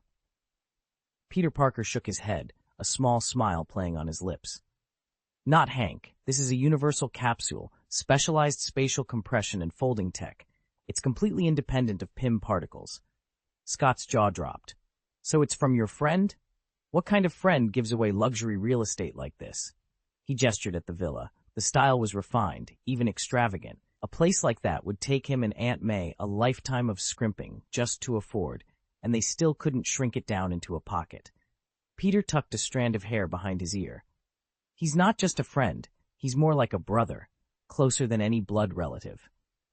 Don't go getting a big head, Scott teased. Peter nodded toward the capsule in his hand. He built a manufacturing base on Bohat, a formerly unclaimed planet, just to mass-produce these. Each unit has minor custom tweaks, but to him it's nothing more than a drop in the bucket. Chala raised an eyebrow. Bohat? Isn't that on Earth? Peter laughed softly. It used to be unclaimed territory. He bought the whole planet. At present, this facility is the largest supplier of gourmet ingredients in the entire universe. It enjoys formal diplomatic ties with advanced civilizations such as the Kree, the Sovereign, Xandar, Asgard, Olympus, and more. Every month, it even contracts a squad of elite space mercenaries to deliver provisions to the most impoverished and backward worlds. Its sterling reputation, strict neutrality, and unrivaled logistical network have made its proprietor one of the wealthiest individuals in the galaxy. T'Challa and his companions stood there, mouths agape. Aaron's connections spanned civilizations. They simply couldn't process it. After a long moment of awkward silence, Scott cleared his throat. Pardon me, he ventured, voice a little too loud in the grand hall. Does your friend need any allies? I mean, someone like me? Aaron offered him a half-smile that said, You'll find out soon enough, then stepped forward and pushed open the villa doors. A gentle, balmy breeze washed over them, instant, like banishing the cold outside. The entrance hall unfolded before their eyes. Plush carpets cushioned every footstep, overstuffed leather sofas beckoned from alcoves, and the walls were covered in sweeping, exquisitely painted murals. A marble fireplace crackled merrily, and a grand crystal chandelier overhead scattered light like a constellation. Every detail radiated warmth and welcome, a stark contrast to the chill of space beyond. Friendly reminder, our website is about to undergo maintenance, which may erase your reading progress. Please save your bookshelf and reading record now. Screenshots are recommended. We apologize for any inconvenience. Aaron ushered Abe into his cozy sitting room, the fireplace crackling softly behind them. Make yourself comfortable. Sit anywhere you like. There are snacks and drinks in the fridge. If you want hot tea or coffee, You'll find everything you need for that, too. The bathroom is down the hall on your left. On the first room to the right, I keep potions, bandages, and those acupuncture cacti we talked about. If you're really exhausted, feel free to use one of the guest bedrooms on this floor." He paused, glancing around with a hint of hesitation. "Just one thing, the hot spring, the pool, and everything on the second floor and above are my private spaces. Please don't go there." With a gentle smile, Aaron helped Abe settle onto the plush sofa beside the fireplace. He then moved to one of the display cabinets, tapped a few commands, and the food illustration panel lit up. Scrolling through, he selected the lavender ladyfish, an exotic delicacy worth 9,000 delicious points. It wasn't cheap, but Abe had worked hard today, even picked up a few scrapes in the process. He deserved the treat. "Here," Aaron said, presenting the perfectly steamed fish on a delicate porcelain plate. "You've earned it." Abe's eyes widened at the sight and taste of the lavender-infused flesh. Just then, Scott, who had been watching from the doorway, burst into the room, his excitement barely contained. "So this place, no, this whole setup, what about that universal capsule? How much is it?" he blurted out. Aaron gave a patient nod, as if he'd been expecting the question. "If you really want one, we can talk numbers, but let's make sure Ab has his fill first." He guided Abby to take a bite, the lavender aroma filling the air. As the two men settled in, one savoring the fish, the other brimming with curiosity, the evening promised more revelations to come. "Never mind, don't try to cheer me up. Just tell me how long it'll take before I can actually afford one of those." Aaron gave him a pitying look, shook his head, and muttered, "Trust me, with your finances, you'll never ever manage to buy it." Scott pressed his lips together, settling deep into the sofa. Immediately he felt an almost unbelievable softness, as though the cushions were melting around him. All the tension in his body seemed to dissolve. "Holy, what is this thing?" "It's made from marshmallow rock," Aaron explained. "Sits like you're floating on a cloud." "How much does it cost?" "I want one for Kathy. No little girl could resist a gift like this." Aaron sighed. "Given your bank balance, it'd take you at least a year to save up." Scott blinked, momentarily stunned. Then, flashing an awkward but hopeful grin, he asked, "Come on, since we're friends, can't you swing me a buddy discount? I could even pay in installments." Aaron shook his head firmly. "This is the friendliest price I can offer. Furniture like this is considered a luxury across the entire universe." Scott winced. "Can't you make it cheaper? My daughter's already nursing a broken bone. That's compensation enough." Aaron gave him a sardonic look. "So you expect me to just hand you one for free? After you gave away my niece, no less?" Scott threw up his hands. "What does that have to do with anything? I'm talking about my daughter's injury." Aaron cut him off with a laugh. "I thought I was thick-skinned, but you've got me beat. If you want one of these on the house, you can keep wishing." Peter Parker chimed in, eyebrows raised. "It's just a sofa. How special can it be?" Scott shot him a knowing smile. "You don't get it. This is a father's way of showing his love, my way of making it up to my daughter." With that, he gently nudged Peter onto the couch. Peter sank into the plush cushions and let out a surprised hiss. "Wow, this really is different," Peter admitted. "Mr. Gaius, who made this?" "You'll have to ask my friend," Aaron said, his tone suddenly serious. "He custom-built it. And one more thing. If nothing goes wrong, don't say a word. Your trial period ends when help arrives." Peter fell silent, staring out the window at the softly falling snow. Aaron paced the length of the dimly lit chamber, his boots echoing on the stone floor. On the examination table lay Baron Zemo, unconscious and bound, his breathing steady though labored. Buggy hovered at Aaron's side, eyes flicking from the prone figure to his master. "What should we do with Zemo?" he asked quietly. He was possessed by Samael.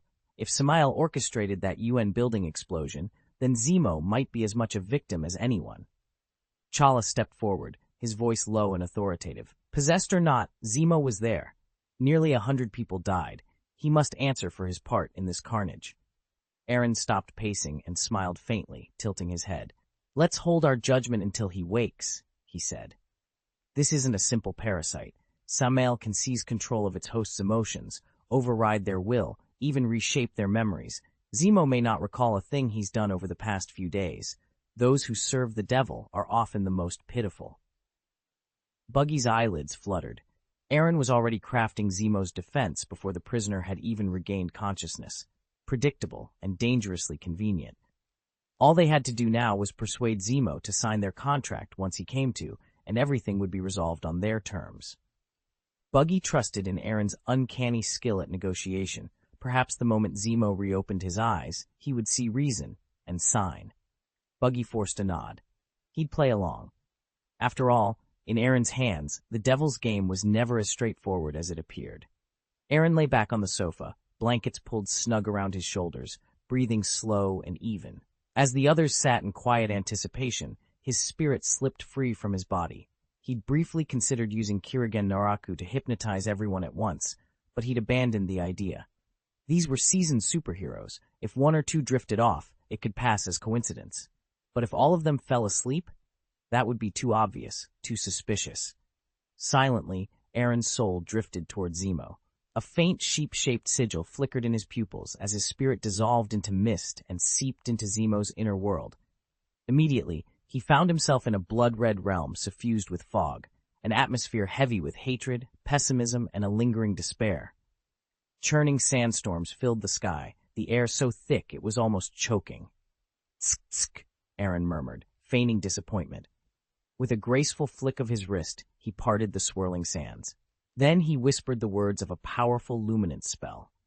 Instantly, a glowing orb, brighter than any torch, materialized in the center of the crimson expanse, its gentle sun-like light cutting through the gloom and bathing the world in a warm, hopeful glow. As the oppressive fog receded before that brilliant radiance, Aaron allowed himself a small, satisfied smile. His way into Zemo's mind was open, and now there was nothing to stop him. A lone figure lay on parched earth, utterly still, as if awaiting death from thirst. Aaron knelt beside him and shook his shoulder. "Wake up." Slowly, the man stirred. He blinked up at Aaron, confusion clouding his eyes. "Who are you?" When he sat up, he took in the barren, colorless wasteland around them and shivered. "Is this hell?" "No," Aaron replied, voice calm yet firm. "I've never been to hell, but I suspect it's far worse. This place is your spiritual realm, an abstract world born of confusion, despair, and hatred. It feels like a dream, and ordinarily you'd wake with no memory of it. But my presence here means something has gone wrong." He paused. "I can see how heavy your pain is." "None of your business," the man snapped, bristling. "I'm here to help you," Aaron insisted. A bitter laugh escaped him. "Help me? The last person who said that ended up taking over my body." Aaron's expression darkened. The man's eyes narrowed. "How did you get in? Who let you come here?" "Samael," Aaron said softly. "If everything unfolded as intended, he's been reborn in hell. He'll probably head straight to Wuxin Mo to vent his anger. After all, the information he got from him was so far from the truth that he never would have ended up dead by my hand otherwise." Chapter 1075, We Need People Like You to Build Trust. Zemo stared at Aaron in disbelief. "Samael is dead? Don't joke around. He isn't some run-of-the-mill demon. Lesser fiends bow and salute the moment they set eyes on him." Aaron's expression remained unruffled. "He is dead, and when he fell, his eyes stayed wide open. Impossible." With a crisp snap of his fingers, Aaron summoned a sphere of silver light, memories drawn from his own mind. The orb hovered between them, rippling as it projected a vivid scene. Samael, battered by a relentless barrage of arcane energy, resolute and unbowed even as he crumbled. Zemo's throat tightened. He swallowed hard, his eyes fixed on the image for long seconds before he managed to speak. Who are you?" Aaron inclined his head, calm and assured. "I am Aaron Gaius, the wizard destined to ascend to godhood." Zemo's gaze flicked up, shock and recognition mingling on his face. "Gaius? A wizard? Wait. Are you the contract god?" Aaron's lips curved in a faint smile. "So you've heard of me." Zemo nodded, voice low. "Lucifer, the king of hell himself, has placed an enormous bounty on a mage named Gaius." Aaron's interest sparked. "Is that so? Then it seems we have much to discuss." Zemo's voice was low, but every word cut like a blade. "There are still plenty of demons in the world coveting that bounty. Samael is one of the most dangerous." Aaron's lip curled into a wry smile. "I suppose you're right. I am something of a prize. My blood, my soul, they're worth a fortune across the cosmos." Zemo's gaze sharpened. "And you never saw Samael coming?" Aaron shook his head. "Not at all. In our fight, I relied solely on my gear. No spells, no magic. To him, I was just another mortal, an easy trophy. He underestimated me. But you're Gaius, Zemo said, leaning forward. Gaius, the man who defeated the King of Hell. The instant you banished Samael, every demon in the underworld turned their eyes on you. Aaron shrugged, as if he were brushing dust from his sleeve. I miscalculated. I assumed the Sorcerer Supreme of Kamartaj would intervene in time. I never thought she'd let this play out. Ha! That old witch, she's got a cruel streak. But it doesn't matter. I'm ready for whatever comes next. If the enemy attacks, we'll meet him with our generals. If the waters flood in, we'll hold them back with earth. Aaron Gaius stood silent for a moment, weighing the consequences of their next move. The worst outcome would be for his thought projection to show up alongside the real Gaius, diverting everyone's attention and power away from Aaron Gaius himself. He needed a way to appear in public under his own name, with no overt ties to the real Gaius, buying himself enough breathing room to grow.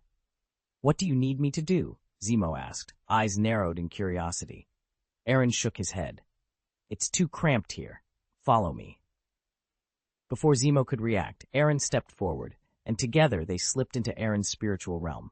In an instant, the cramped chamber vanished. They stood instead in a vast hall of ivory columns and drifting golden banners, the soft glow of floating lanterns casting long, fluid shadows across polished marble floors. Welcome to my spiritual world, Aaron said, gesturing around him, my future kingdom of God. Zemo scanned the grandeur without betraying any emotion. It's impressive, he admitted. If I didn't know better, I'd think this was heaven. Aaron offered a small, confident smile. Then you're beginning to understand. I need someone exactly like you, calm in a crisis, patient in planning, ruthless in execution, yet never sacrificing principle. With you at my side, we'll shape this realm into something no one can challenge. Zemo folded his arms, meeting Aaron's gaze steadily. And what's in it for me? Power, prestige, a seat at my right hand in this new order, Aaron replied. But more than that, the chance to build something lasting, under my banner. Are you in? Zemo's lips curved into a faint grin. I'm in. With that, the two men turned back toward the hall's left, towering doors, ready to begin forging the future, one calculated step at a time. The chamber was cloaked in shadow, save for the faint glow of arcane symbols spiraling around Aaron. He fixed Helmet Zemo with a steady gaze. You know, Aaron began, his voice calm, for a mere mortal, you've done what most villains only dream of. You split the Avengers from within. That takes a kind of strength I can't ignore. Zemo remained still for a moment, then a slow, knowing grin crossed his face. Oh, he drawled, so you've come to recruit me. Exactly. Zemo's smile vanished. I refuse. Aaron let the words hang between them. Well, that was straightforward. My goal was simple, justice for my family, Zemo said evenly. If any of you, or the Avengers, had ever seen that video, your precious team would have torn itself apart. After what I've done, I deserve nothing more than a cell or a grave. Aaron took a single step forward, his tone gentle but firm. You do have another path. Work with me, and we'll write a new chapter, one where you use your talents for something greater. Zemo shook his head. I hate superpowered beings. Working for one, not in a million years. I'm not like them, Aaron replied. I'm a sorcerer. My power isn't born of technology or mutation. It comes from magic. A difference without a distinction, Zemo shot back. Magic, tech, mutations. It all ends the same way. Aaron's eyes narrowed. No, the difference is this. Yes, many have died by my hand, but none were innocent. Silence fell. In the flickering glow of spells yet unspoken, neither man flinched. The unspoken challenge hung in the air. Two wills, cross-purposed, neither willing to yield. I don't like sticking my nose into other people's business unless I absolutely have to, or there's something in it for me, Zemo said flatly. Aaron clicked his tongue. You do realize what you're turning down? It's not every day I make a serious offer like this. That doesn't mean I'll do your bidding. Aaron leaned back, steepling his fingers beneath his chin. Immortality, godlike authority, complete autonomy, and the right to refuse any command. Zemo's eyebrows shot up. Those are steep terms, especially the freedom and refusal clauses. You really want me? Aaron's smile grew inscrutable. Why not? I don't employ assassins, and I don't treat my followers like slaves. All I ask for is ability and loyalty. That's my foundation. With those two, I'll spare no effort in cultivating my people. I'll meet their needs, solve their problems, and ensure nothing stands in their way. Zemo studied him for a long moment. Finally, he exhaled. You drive a hard bargain, one I'm almost tempted to accept. Because the power of my followers feeds my own, I grow stronger as they do. Zemo inclined his head, uncertainty in his eyes. But how can I be sure their loyalty won't waver? I am the god of contracts, the figure replied, voice steady. The Gaius family's pact magic is innate. Once a contract is sealed, no one, no matter who, can break it. Not even you, Zemo pressed. Not even I. A flicker of tension crossed Zemo's face. He hesitated, then let out a wry, almost rueful smile. If this were before Sokovia's fall, I might have believed you. But now, the god's expression softened. And yet, now you can trust it. Your father is gone, your wife and children too. You have nothing left. Still, as a son, as a husband, as a father, you have sought justice in your own way. That takes courage. I doubt I could have done the same.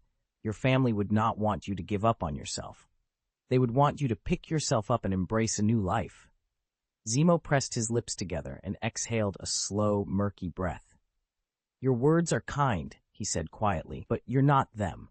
Aaron's gaze sharpened. What if I told you I could let you meet them again? Zemo bolted upright in his chair, hope and disbelief warring in his voice. What? What did you say? Are you serious? Can you really let me see them again? Aaron sat up straighter, lifting 2 fingers.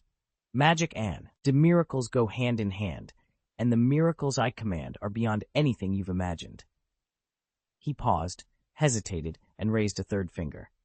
Actually, there are 3 ways I can bring them back. He settled his hand back on the table and began to explain. The first is spiritualism, calling their spirits up from the underworld. You've already recovered their bodies, which fulfills the ritual's requirements. Once they arrive, you'll have all the time you need to converse with them. The second is animation. I craft a life-size sculpture and breathe true life into it. Until the enchantment wears off, it's indistinguishable from a living person, and if you wish, it can stay by your side indefinitely. Zemo's chest tightened as a surge of hope lit his heart. The very thought of seeing his loved ones again was almost unbearable, and yet unbelievably close. Zemo stared down the contract, every instinct screaming to sign. If even the smallest clause could restore his family, if selling himself was the price, so be it. His loyalty alone ought to be worth the lives of 3 kin. Yet as quickly as the thought surfaced, he banished it. A statue, no matter how beautifully carved, was still stone. He refused to entertain illusions. What about the 3rd option? He asked, looking to Aaron. Aaron shifted uneasily. The 3rd method, it isn't technically difficult, but the risks are enormous. I haven't claimed divinity, true, but my soul and body are immortal. If your family's bodies remain intact, I can channel enough life energy to restore them. Zemo's breath caught. You mean true resurrection? That's a miracle beyond mortal reach. His voice trembled between doubt and desperate hope. Yet you speak of it so matter-of-factly. A lord of dimensions can simply undo death? Aaron's eyes darkened with grim certainty. Dimensions, and their lords, are eternal. So long as death hasn't completely shattered the vessel, I can weave life back into it. But understand this. Tampering with life and death always carries a price far greater than you can imagine. Zemo exchanged a glance with his silent companions. A pulse of excitement mingled with dread. To hold his mother's hand again, to see his father's proud smile. The offer was dazzling and terrifying, yet he knew he could not turn back now. In their own realms, each dimension lord is an omnipotent god, Aaron explained, pacing slowly. That makes them the most powerful beings in the entire multiverse. Zemo's eyes widened. Then, are you one of them?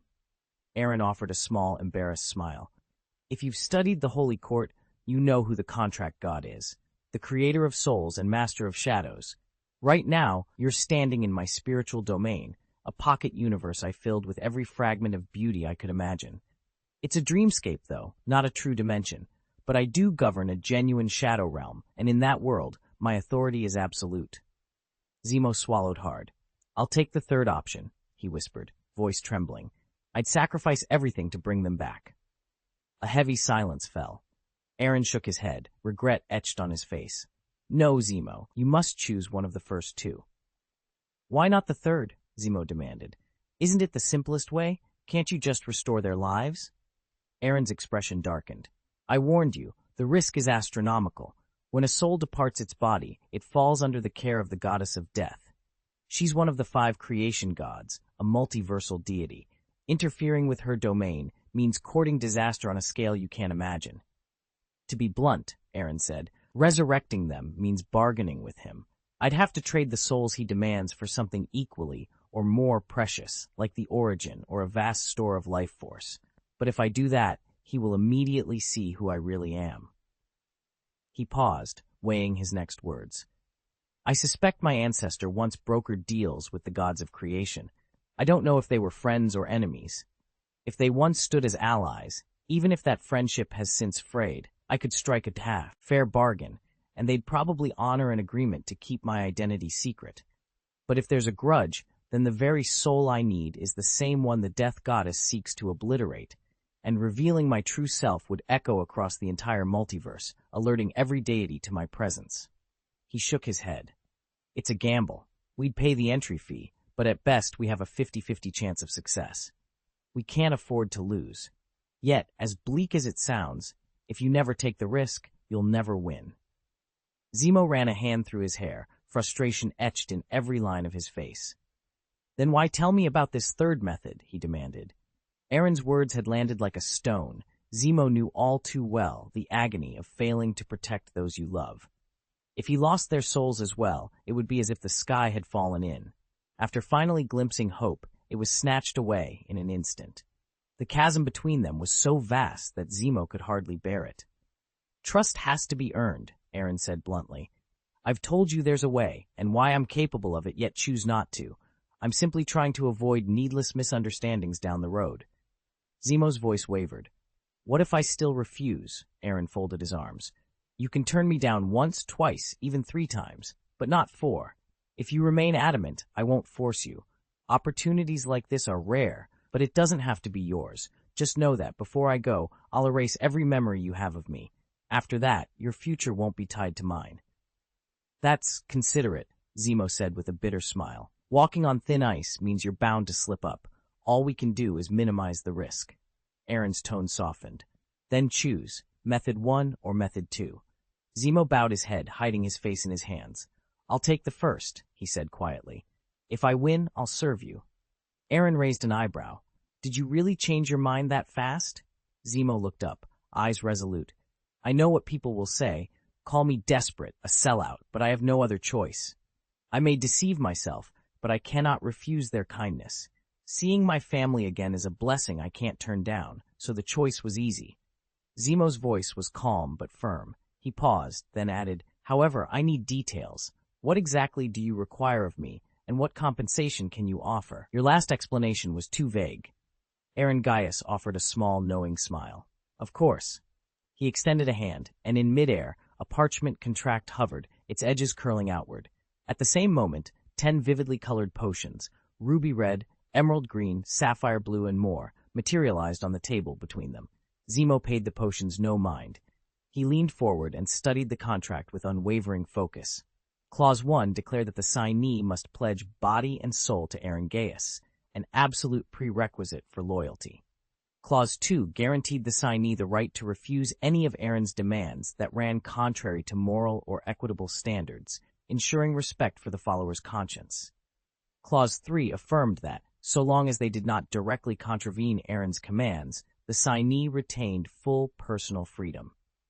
Over a dozen clauses followed, each meticulously defined and explained. Zemo read every line, every comma and period before finally lifting his gaze. It seems straightforward, he said quietly, but I'll need time to consider the terms and these potions. He nodded toward the row of glowing flasks. Aaron inclined his head. Take all the time you need. I await your decision. He reviewed the terms one last time before shifting his gaze to the 2 lines printed beneath the contract seal. By signing, he would be granted a chance to reunite with his departed family through spiritual communion and even embark on the path to godhood. However, the fine print made one thing clear.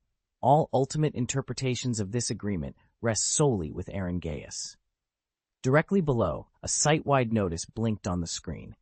Reminder, our website will undergo scheduled maintenance soon, which may erase your Reading Pro Gress, please back up your bookshelf and reading records. Screenshots are recommended. We apologize for any inconvenience.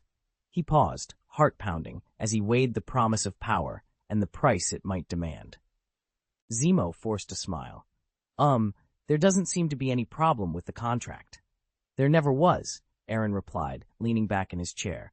The only thing that matters here is fairness and justice. Zemo tapped the contract with a hesitant finger.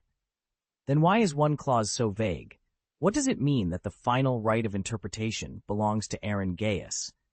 Aaron didn't even blink. He simply motioned to the row of 10 potion bottles on the table. I knew you'd ask. These 10 vials represent the divine path I've chosen for you, what we call the Hunter Path, or more dramatically, the Red Priest Path.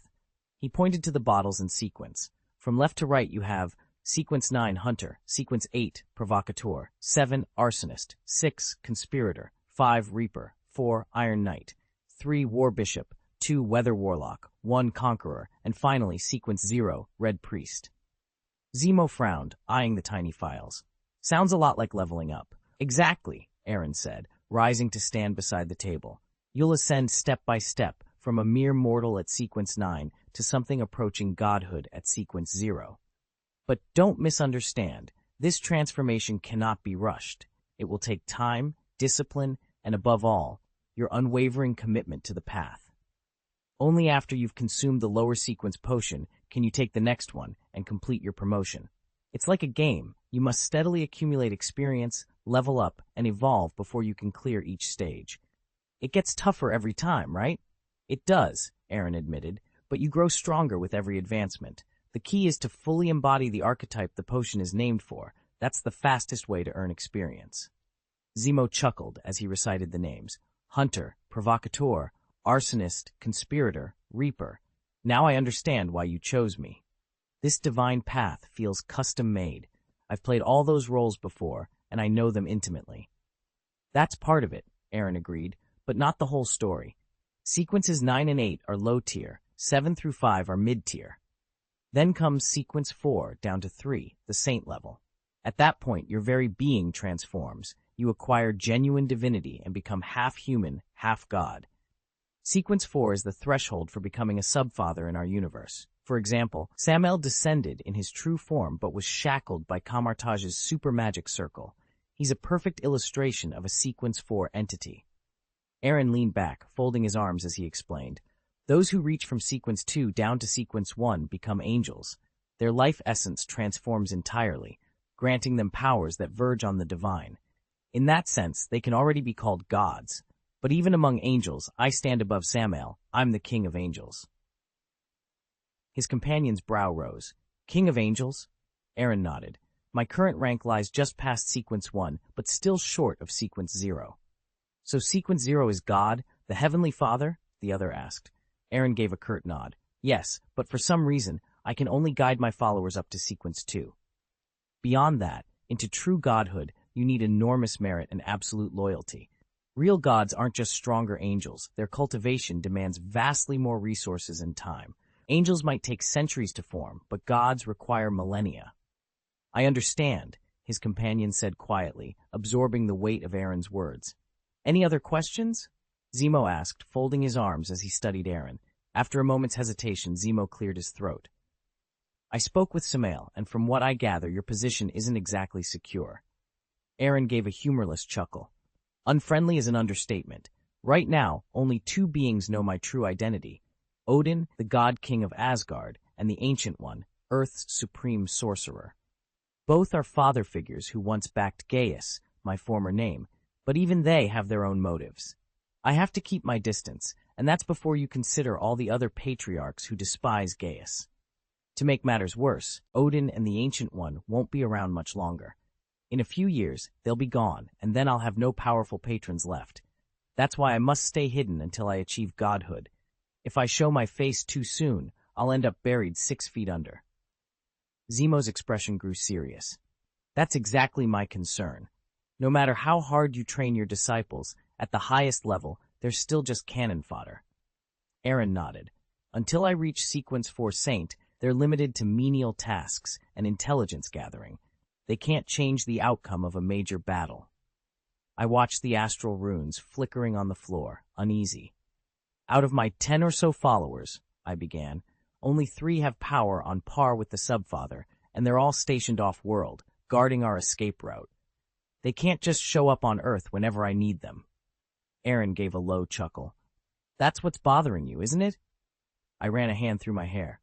Exactly. Most of my disciples won't be able to reach Sequence 4 anytime soon. We're too few, too weak. He folded his arms, an amused smile curling his lips. You're looking at this all wrong. I'm here to tell you those worries are unnecessary. I arched an eyebrow. Do enlighten me. I will ascend to godhood before Odin and the Ancient One even finish their current journey, Aaron said, his voice steady with conviction. As the god of magic, I'll stand beside, no, even above, God the Father in raw power. On top of that, I'm already the Lord of the Shadow Dimension.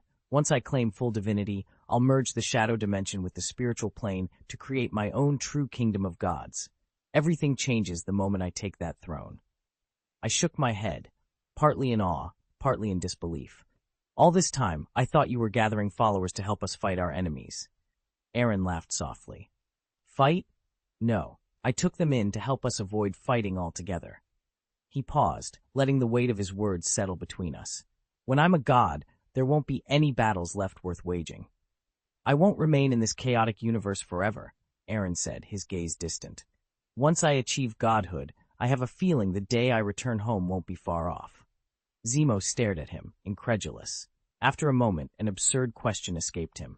So, your followers' main duties are running errands and gathering intelligence. Aaron spread his hands in a casual shrug. And spreading the faith. He leaned forward, voice low. Pope Gel of the Shadow Holy Court and Archbishop Carter Slay, they're both mine. Gel holds Sequence 8 on the Sun Path as the Prayer of Light, while Slay is Sequence 8 on the Death Path, known as the Gravedigger. Zemo's eyebrows shot up. That's unexpected. A wry smile tugged at Aaron's lips. What else could I do? I can't send a legion of low and mid-sequence followers into a high-level game. I have 22 divine paths to cultivate, but only 1 potion for each. In other words, I can grow just 1 follower per path. If I lose my family, Aaron had warned, my path ends, and that's why I must choose my allies with the utmost care. He turned to Zemo, his gaze calm but piercing. Yet remember, the true value of a follower lies not in who they are today, but in who they become tomorrow. Aaron swept his hand toward the swirling sea of golden clouds at the edge of the realm. This spiritual world is a dreamlike blueprint of my kingdom of God. Now it's merely a prototype, until I give it substance and populate it with life. A kingdom needs more than a creator. It needs a helmsman to chart its course, guardians to protect it, stewards to oversee its workings, and even executioners to enforce its laws. Do you grasp what I mean? Zemo blinked, his heart pounding as he forced himself to steady his voice. I believe I do, Master. Good. Aaron's eyes sparkled with approval. Think of yourself as the god of this world, and of your followers as angels at your side, those who will help you govern this creation. A slow, satisfied smile curved Aaron's lips. As an angel at the topmost king, Roan, you cannot be weak, certainly not weaker than any life I conjure. I understand, Zemo bowed, awe and determination shining in his eyes. I will devote myself to strengthening my rank and matching the might of those I command. Wait, who are the other dependents? Zemo asked, his brow furrowing with curiosity. Aaron offered a calm smile. Every quarter, I summon all the dependents to this chamber. Our next gathering is less than a month away. You'll meet them then. And if anything urgent comes up, simply speak my name aloud. I'll be notified immediately. He gestured at the contract hovering in midair, its silver script gleaming. You may sign now. Just reach out and write your name. Zemo hesitated a moment, then lifted his hand and traced his signature across the luminous parchment. In an instant, the contract dissolved into a swirl of scintillating light. Aaron's lips curved into a satisfied grin. Congratulations, you've made the right choice. Zemo's gaze drifted to the row of shimmering potions lined up on a nearby table. So, am I a Sequence 9 hunter now? Aaron chuckled softly, the sound echoing through the chamber. Why the rush? Everything you see here is an illusion. If you truly wish to be promoted, you'll have to return to reality and prove yourself there. Aaron's voice was steady. First, we need to deal with the immediate problem. You mean shifting the blame for the UN bombing? Zemo asked. Exactly. Why do you think T'Challa and his people came after you? To exorcise a demon? Zemo shrugged, a wry smile flickering across his lips. Why not pin it all on Samael? Everyone expects a demon to commit atrocities. Helmut Zemo will look like an innocent bystander. Aaron nodded. I thought of that too. But can you pull it off? Are you willing to play the fool? Not a problem, Zemo replied. I'll act like I know nothing. After all, who's going to trust a devil's testimony? Excellent. I knew you were the right man for this. Once you've handled that, and I mean handled it, come see me at your family's gravesite. I'll grant you one final farewell, and then you'll rise to Sequence 9 Hunter. Zemo bowed his head. Yes, master. Night had fallen by the time the Wakandan jet lifted off, leaving the icy reaches of Siberia behind. Inside the cabin, T'Challa's royal guards regarded Aaron with polite curiosity, suppressing questions out of respect. At last, Okoye, captain of the guard and the only one bold enough to speak, cleared her throat. Your Majesty, if I may ask, who is Aaron? As soon as they stepped off the plane, they witnessed something impossible. Aaron Gaius folding his entire 3-story villa down to the size of a capsule. With a few swift motions, he slid that tiny module into his motorcycle, and then, as if by magic, sealed the bike inside a glowing dimensional ring. The whole sequence was precise and mechanical, far removed from any haphazard illusion. T'Challa lowered his voice and spoke in Wakandan. I can't begin to explain how he does it, and honestly, it's best we don't ask. Aaron Gaius is a mystery, and not someone Wakanda can afford to offend. Okoye's brow rose in disbelief. Is all this really necessary? Our nation's power stands among the world's finest. There's no reason for us to bow in deference. T'Challa shook his head. Look at the battlefield from the plane. On that frozen plain, Aaron and the creature he carries were the ones who defeated Samael, the demon lord called the Sin of Wrath. Even with Spider-Man and Ant-Man at my side, we almost didn't survive the encounter. He saved us all, including my father, T'Chaka. I'm sure you see why I tread carefully. Okoye's eyes narrowed, her frown softening into a solemn nod. In that moment, she understood. This was no ordinary ally, and Wakanda's future might depend on keeping him close. Even without bringing up Aaron's astonishing combat record, anyone in Wakanda would agree that saving both King T'Challa and the royal heir alone merits our deepest gratitude. Aaron approached the throne hall with a polite nod. T'Challa returned the gesture, a warm smile on his face. We owe you our lives, he said simply. How can we ever thank you? Aaron let a playful grin spread across his features. Honestly, knowing Wanda can retire in peace would be thanks enough, he replied.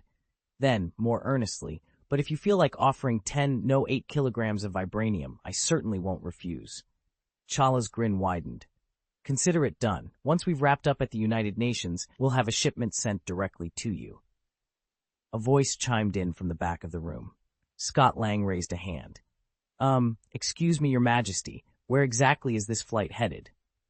T'Challa turned to him. We're bound for the United Nations headquarters in Vienna. He paused, gathering everyone's attention. Here's my recommendation.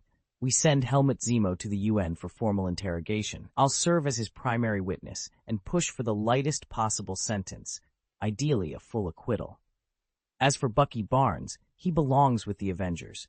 Let them settle any remaining scores among themselves. Most of them have already signed the Sokovia Accords. A hush fell over the chamber as T'Challa's words hung in the air. Then, one by one, the gathered heroes and dignitaries nodded in agreement, setting the stage for the next chapter of justice and forgiveness on the world stage. They might wage their own private war, T'Challa thought, but it must stay hidden. Once word of it spreads, there'll be no stopping the fighting. He paused, meeting each of their eyes in turn. Finally, he inclined his head. Scott Lang cleared his throat. Can we swing by New York first? They both need to keep their identities under wraps. If anyone connects the dots, we'll have every opportunist in the city trying to take advantage. And frankly, I'd rather not deal with that. Peter Parker shifted uneasily. There's something else about Mr. Stark. T'Challa's gaze drifted to Bucky Barnes, who remained silent, and then to Helmut Zemo, whose expression mixed confusion with something like anticipation. T'Challa sighed inwardly. None of them wanted to wade into the Stark family's turmoil. If he weren't the Prince of Wakanda, he'd have bowed out already. Revealing everything to Tony Stark risked tearing the Avengers apart. Another civil war was all but guaranteed, and no one wanted to bear that guilt. Aaron Novak leaned in. Let's just head back to the clearing where we started. Scott nodded. My truck's parked right there. We can regroup, lay low, and figure out our next move. Together, they left the hillside behind. As dusk settled over the distant skyline, each of them carried the weight of what was to come, knowing that once this secret war began, there would be no turning back. I can drive it as soon as we get off the plane. No problem. Chala gave Okoye a quick wink, then turned back to Zemo with a serious look. What about the explosion at the UN building? Any idea who's responsible? Zemo shook his head, feigning innocence. I don't know, and believe me, no matter how unbalanced I may seem, I'd never blow up the United Nations. Scott crossed his arms, incredulous. You're not seriously suggesting Samael did it, are you? Zemo spread his hands helplessly, a bitter smile tugging at his lips. I wish I could tell you, but my memories from the time he controlled me, they're gone, completely erased. But Samael himself said, Peter Parker started to argue, since when are the devil's words trustworthy? Zemo interrupted, his voice sharp with indignation. Then, after a pause, he sighed. Truth is, I'm almost grateful to him. I know it sounds insane, thanking a devil, but we believe in God, and look what that got my family. No blessings, no justice. At least through Samael, I got my revenge. Chapter 1077. No need to worry about Peter Parker's private funds. The Wakandan jet landed just before dawn on a New York runway. Aaron, Scott, and Peter Parker stepped off the plane in high spirits and climbed into Scott's waiting pickup. Do you think Mr. Stark can hang on? Peter asked nervously as he snapped his seatbelt in place. Scott shrugged. Beats me. If you really want to know, ask T'Challa. He's heading back to Stark Tower later today. Peter shook his head. I'd only end up torn. On one side is Tony Stark, on the other is Captain America. They're both my heroes. Aaron chuckled. Congratulations, you've just split your dream team in half. They never intended the Avengers to be permanent, but once Tony uncovered the truth about his parents' deaths, tensions boiled over into civil war. Scott started the engine and glanced at Peter in the rearview mirror. Cap and Iron Man only asked one thing of us, to help when help was needed. That's exactly what we did. Everything else, Tony's personal vendetta, the fallout from past sins, was out of our hands. None of us saw it coming. This has nothing to do with us. Go back to sleep and act like you never heard a thing. Wow, Peter Parker said in genuine surprise. Scott, you're really generous. Scott gave him a wry smile. The Avengers aren't children. They don't care who uncovers the truth. Even if we'd stayed out of it, Samael, would have shown Tony the video anyway. Don't sweat it. You're only going to stress yourself out. That's right, Aaron added, giving Peter a reassuring pat on the shoulder. Consider these words lessons from people who've walked the path before. You're still a minor, so just learn what you can. Peter forced a small laugh. I'll probably have insomnia tonight. Try these. Aaron snapped open his spatial ring and produced 2 small bottles. They're tranquilizers. Take a couple of these before bed. They'll calm you down and let you sleep straight through. No side effects. Thanks, Peter said, relief washing over him as he took the bottles. Mind if I give one to Mr. Stark? He could use it even more than I can. Aaron waved a hand. No password, just swipe. Peter pressed his fingertip to the ring's scanner. It emitted a soft squeak as the compartment unlocked. Before he could finish, the van's brakes squealed in protest, and they careened toward a concrete pillar. Scott, can you drive? Peter called out, panic rising. Lang gripped the wheel and swore. Fuck! $1 million. Can a kid like you even handle that? Scott's voice buzzed with equal parts envy and something like wounded pride. Peter Parker shook his head so hard it threatened to spin off his shoulders. No way. I couldn't manage that kind of money. I'd just lose control. Aaron leaned back, calm as ever. You and Aunt May are still in that old Queen's house, right? You've got a steady life there. But in a universe this volatile, anything can happen. And remember, you're not just a superhero, you're still a kid who's never been in love. Peter bristled. Okay, enough with that. It's not like I don't have crushes. Puppy love? Aaron raised an eyebrow. Scott, if Kathy decides to fall head over heels, Scott cut him off with a snarl. If some blonde kid dares to make a move, I'll hang him upside down by his ankles and teach him a lesson. My daughter's not ready for romance. Someone's clearly taken advantage of her. Peter Parker let out a sharp hiss at the tone of that remark, a chill running down his spine. He cleared his throat. Look, I'm not insinuating anything else. I just mean you're going to need cash. Lots of it, sooner than you think. I know a few civilian heroes who can help when the time comes. A blind lawyer, a private detective, even a streetwise informant who can get you any dirt you need. He paused, meeting Scott's glare. Trust me, you'll thank me later. Their living standard was, by any measure, modest at best. Every month brought the same worries. Rent, utilities, groceries. They didn't even have a reliable way to get around. If nothing changed, your future would look exactly the same, except you at least have Aunt May. Right now, you need to focus on school. With your genius-level IQ, your grades aren't in question. But down the road, unless you give up being Spider-Man entirely, money will always be a hurdle you can't clear. Peter Parker said nothing at first. He just stared at the floor, wrestling with pride and panic. After a few seconds, he lifted his head, clenched his jaw, and shook his head. I can't take it, he said quietly. Uncle Ben always said I shouldn't accept a reward I haven't earned. Aaron Davis gave him a knowing look and laid a hand on his shoulder. Then consider it an advance on your work as Spider-Man. This money isn't for you to blow on toys. Knowing you wouldn't. It's a safety net, the seed of your future. Someday you'll land a regular job, and if your boss starts taking advantage of you, you can just hand in your resignation and walk away without a second thought.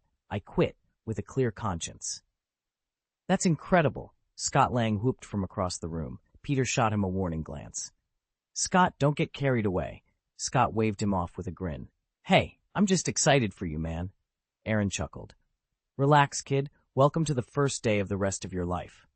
I spent time behind bars, Aaron Gaius began, voice low. After I got out, I tried every job I could find, and without exception, I was fired. I wanted to be able to say, I quit, but I had a daughter to look after. You have no idea how frustrating that was. Peter Parker's face grew thoughtful.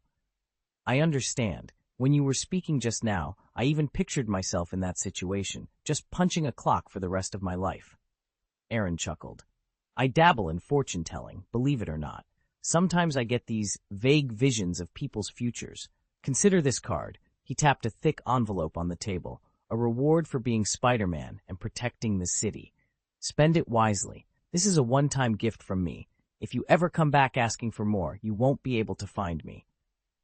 Thank you, Mr. Gaius, Peter said, cheeks warming as he took the envelope. The amount inside was staggeringly large. In that moment, a soft glow seemed to radiate from Aaron, forcing Peter to squint. One more thing, Aaron added, leaning forward. Don't let Aunt May, or anyone, know you're a millionaire now. Peter's mouth dropped open. Right, got it. He tucked the envelope under his arm, still in disbelief. Why? Peter Parker blinked at Aaron, uncertain. Aaron leaned forward, eyes bright. A man needs his own money. You can lose your head and bleed. Just don't ever lose your personal funds. That's a man's dignity. Got it? Scott Parker, driving, tapped the steering wheel. He's right. A man without a little nest egg ends up living a pretty pitiful life. Peter ran a hand through his hair. But I'm still a kid. Scott shot him a wry look. So? You planning to depend on your folks forever? Peter shuffled in his seat. No, it's just that this private money, $1 million, it feels completely unreal. He thought back to his usual allowance of only a few hundred yuan each month. Now here he was, clutching a sum that could fund half a city, and it felt like a dream. Here's a thought, Scott said with a crooked grin. I'll hold on to it for you, just until you get your bearings. He sounded like an uncle dangling candy in front of a kid. Peter wasn't sure whether to laugh or protest, but as he looked at the older man's playful expression, he found he didn't mind the idea so much after all. Peter Parker rolled his eyes at Aaron and slipped the bank card into his pocket. He might be easygoing, but he wasn't stupid. Come on, he said coolly. Do I look like the type who'd embezzle money from a kid? Aaron's smile was half amused, half skeptical. Not exactly, but you never know. Scott Lang snorted and flounced over, adopting an exaggeratedly humble pose. Listen, I busted my butt out there. Almost died heroically. Thank you very much. A little praise wouldn't kill you, would it? Aaron shook his head, his expression hardening. Save it. I promised someone I'd take care of Peter, so that's where the money's going. You? No promise. Besides, you're already mooching off hope. How short on cash can you really be? Hey, watch it, Scott bristled. Mooching? We're in love. He blinked, face falling. Unless, of course, there's still the old man upstairs. Nah, Hank Pym's never going to let his daughter spend a penny on me until he's pushing up daisies. Peter raised an eyebrow. So I'm funded by a gigolo, he mused, and I still get squat out of the deal? Scott shot him a glare sharp enough to cut glass. Is my dignity worth nothing? Peter Parker laughed, and Scott's cheeks burned crimson, proof that at least one costumed hero in the room still knew how to blush. Don't be so blunt next time, Aaron said with a grin, ruffling Peter Parker's hair before turning to Scott. Why don't you head over to Stark Tower and bring him back to us? Now? Really? Scott frowned. I doubt Tony's in the best mood at the moment. You've got a point, Aaron admitted, but he already had a plan. He pulled out his phone and tapped Pepper Potts' number. Pepper? Hey, it's Aaron. Let me guess, Pepper answered on the first ring. This is about Tony. It is. I want to set the record straight on the Starks' deaths. Howard and Maria were killed by Bucky, but he was Hydra's puppet at the time. Steve's definitely going to want answers, and they're going to come to blows. I understand, Pepper said, her tone all business. I'll get back to Stark Tower right away. And one more thing, Aaron added. There's someone else here who needs to see Tony. He's got something important to hand over to him. Can you handle that? Absolutely. Consider it done. After he hung up, Aaron slipped his phone into his pocket. That should placate Tony. No matter how furious he gets, he'd never be angry with his little Pepper. Scott chuckled. Clever move. Just basic operations, Aaron replied with a wink. A few hours later, in Gaius's divination room, Abe sat nestled in Hella's arms, with Wanda and Jane leaning in close, as he carefully recounted the fierce battle he and his master had fought against Samael in the Siberian wastes. As proof of his valor, he spread his wings for them to see. Though they'd mended overnight, faint scorch marks still marred the pristine white feathers, silent witnesses to the fight's intensity. Hela gave Abe an affectionate but exasperated tap on the head. Oh, don't start pouting now. You brought this on yourselves. Why pick such a timid master? A mere subfather with his powers suppressed struggled so much, if he'd shown half the courage he displayed against me in Hades. Before she could finish, Aaron cut in with a wry sigh. Honestly, if he'd been braver, we'd never have ended up here on Earth. There's a world of difference between a Gaius with no magic and one who can wield it. A powerless Gaius only has to deal with humans, hardly a threat. But a magical Gaius, even a minor spell risks exposure to the angels above, at least a subfather's scrutiny. And right now, that's all I am. Hela snorted and crossed her arms. Don't pretend you're weak. You've got the strength of a high-level sub-boss. Otherwise, you never could have held me off for so long in the underworld. Wanda stared at him, eyes wide. Your Highness Hela, you're unbelievable. The first time you met him, you threatened him with your sword and made him kneel. I've never met anyone so arrogant. Aaron let out an exasperated sigh and rolled his eyes at Hela. My lady, you're overstating it. Yes, I can tap certain unusual powers, but I nearly exhausted all my magic just breaking free from you back then. And when you turned up at my door later, I had no choice but to sign that contract. We agreed to keep each other's secrets locked away. Wanda gave him a skeptical look. You make it sound like you lost out. He shrugged. Was I worse off before? My life was fine, comfortable, even until Hela barged in. Silence fell over the room. Jane, who'd been listening quietly, tilted her head. She'd only known Aaron after she'd become his servant, so the tangled history between him and Hela was mostly new to her. She glanced from Wanda to Aaron, then to Hela, curiosity written all over her face. Hela chuckled darkly. Believe what you like, the truth is without me, you'd have stayed in Siberia forever, guaranteed a cold cell and a quick death.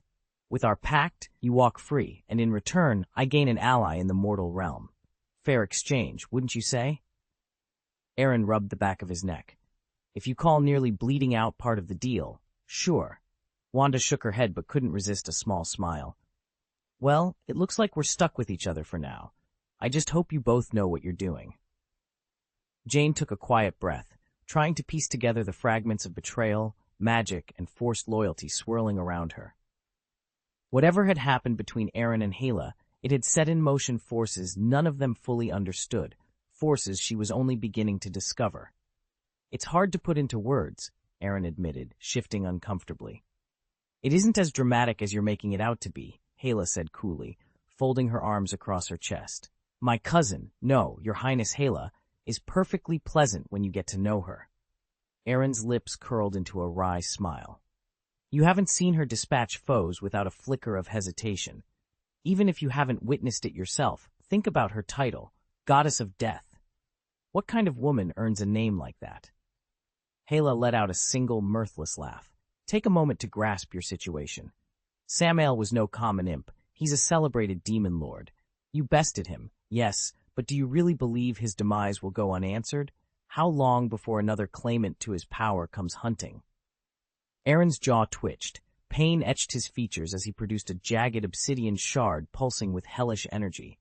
"This is Samael's hell origin. It ought to be of use to you." She examined the fragment without enthusiasm. "It has its merits," she conceded, "though not as much impact here as you might hope.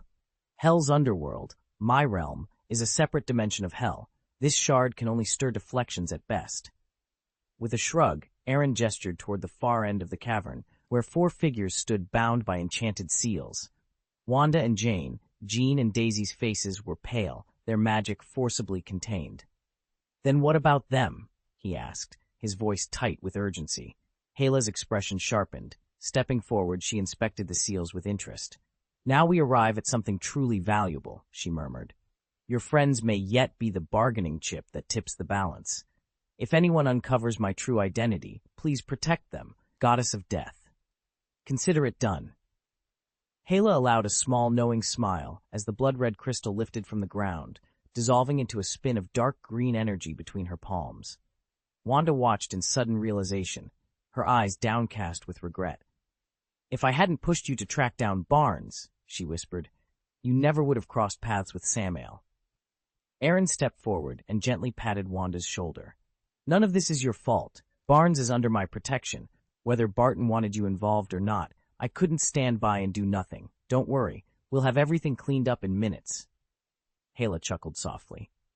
"Actually, I wouldn't lose any sleep over him. He's the most cunning, deceitful man I've ever met. I'd wager that the moment he killed Samael, he already had a plan to cover his tracks." Chapter 1078. No one is hungry, but Stark is stunned by Joy Avenger's compound, late afternoon. When Tony Stark finally uncovered the truth behind the deaths of Howard and Maria Stark, his blood boiled. He clenched his fists, eyes blazing with barely contained rage. "He's responsible," Tony insisted. "Bucky Barnes killed my parents. I'm going to end him." Steve Rogers stepped between them without hesitation. Even after everything, he couldn't stand by and let his oldest friend die. "Tony, you don't know the whole story," Steve pleaded, but Stark would hear none of it. In an instant, the 2 titans of the team collided, repulsors against shield, steel against super soldier strength. James Rhodes blasted in alongside Tony, reinforcing Stark's assault. On the other side, Sam Wilson soared down, flanking Steve with his own fierce determination to protect Bucky. Natasha Romanoff, Clint Barton, and Vision hovered just beyond the fray, frozen in indecision. Each of them cared deeply for both sides, and whoever they helped would feel betrayed by the other. Seizing the confusion to make his escape, Bucky Barnes slipped away from the skirmish. He darted into the garage, hot-wired one of the team's black SUVs, and roared out of the compound, headed straight for the hidden stronghold of the Shadow Clan. United Nations headquarters, simultaneously. On the other side of the world, Helmut Zemo stood before the Security Council. His defense was simple but powerful. T'Challa himself took the stand, recounting the Siberian clash in vivid detail. Satellite imagery of the same battle zones confirmed the existence of Samael, the dark force pulling the strings. Together, T'Challa's testimony and the footage laid bare the real scandal. The UN bombing wasn't Zemo's plot, but a devilish conspiracy that used him as a pawn. Zemo's personal story struck a chord with delegates. Once a young Sokovian baron with a loving wife, a happy child, and a burgeoning diplomatic career, he had lost everything in a single afternoon of destruction. Now, stripped of title and family, he was cast as the villain, when in truth he'd been manipulated by far darker hands. As murmurs of sympathy rippled through the chamber, the trial shifted from condemnation to reconsideration. For the first time, many in the UN began to see Zemo not as a master terrorist, but as another tragic casualty of the world's hidden wars. He should have broken down long ago under all these stresses. Between the lingering traces of demonic possession, the supernatural side effects, and the international fallout, even the United Nations couldn't figure out how to try him. In the end, they settled on the most compassionate course. Zemo would undergo a thorough examination by the Holy See. If the Church's experts confirmed that no demonic after-effects remained, he would be declared fit to stand trial and likely walk free. Meanwhile, the kitchen was a symphony of sizzling and spice. Thick fillets of prized noble fish hissed as they met the hot grill. Aaron turned each piece with care, ensuring a perfect, tender sear. When the fish was ready, he transferred it to a platter and sprinkled it with shimmering milk starflakes, their salty tang a final flourish. Gently, he slid the plate across the counter to Abe. The great dragon, over 100 meters from snout to tail, had been practically salivating the moment he caught the aroma. Now he flexed his claws and delicately plucked a slice of fish, his cheeks ballooning comically as he chomped down. Seeing such a fearsome creature eat with unabashed delight put Aaron at ease. For a moment, everything felt right. Aaron had been preoccupied for the past few days, imbuing the statues of Howard and Maria Stark with divine energy to make them move, journeying to the ruins of Sokovia to commune with the souls of Zemo's kin, and painstakingly preparing a grand noble fish feast for Abraham that consumed several days. "Master, they've arrived. Your old acquaintances," Jane announced, stepping into the chamber. She wore a tailored suit and gold-rimmed glasses, her hair immaculately styled. Every inch of her exuded professionalism. Aaron stretched and regarded her with mild curiosity. "Who's here?" Jane consulted a slim datapad. "General Ross and Deputy Captain Everett from the task force, Nick Fury and Agent Hill, Tony Stark, and Pepper Potts." Aaron chuckled, ease returning to his posture. "Not a large gathering, but they're exactly who we need for negotiations." He paused. "Where are Wanda and Hala?" Jane smiled wryly. "Hala claimed she has better things to do and slipped off to another sitting room. Wanda, on the other hand, is busy playing host." He nodded.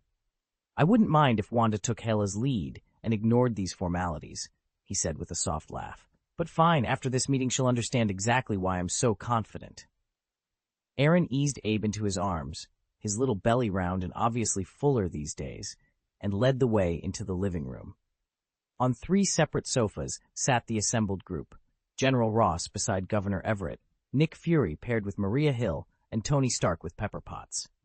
They formed a neat semicircle, all eyes on the lone figure across from them. Wanda Pelova sat rigid, guilt tightening her chest.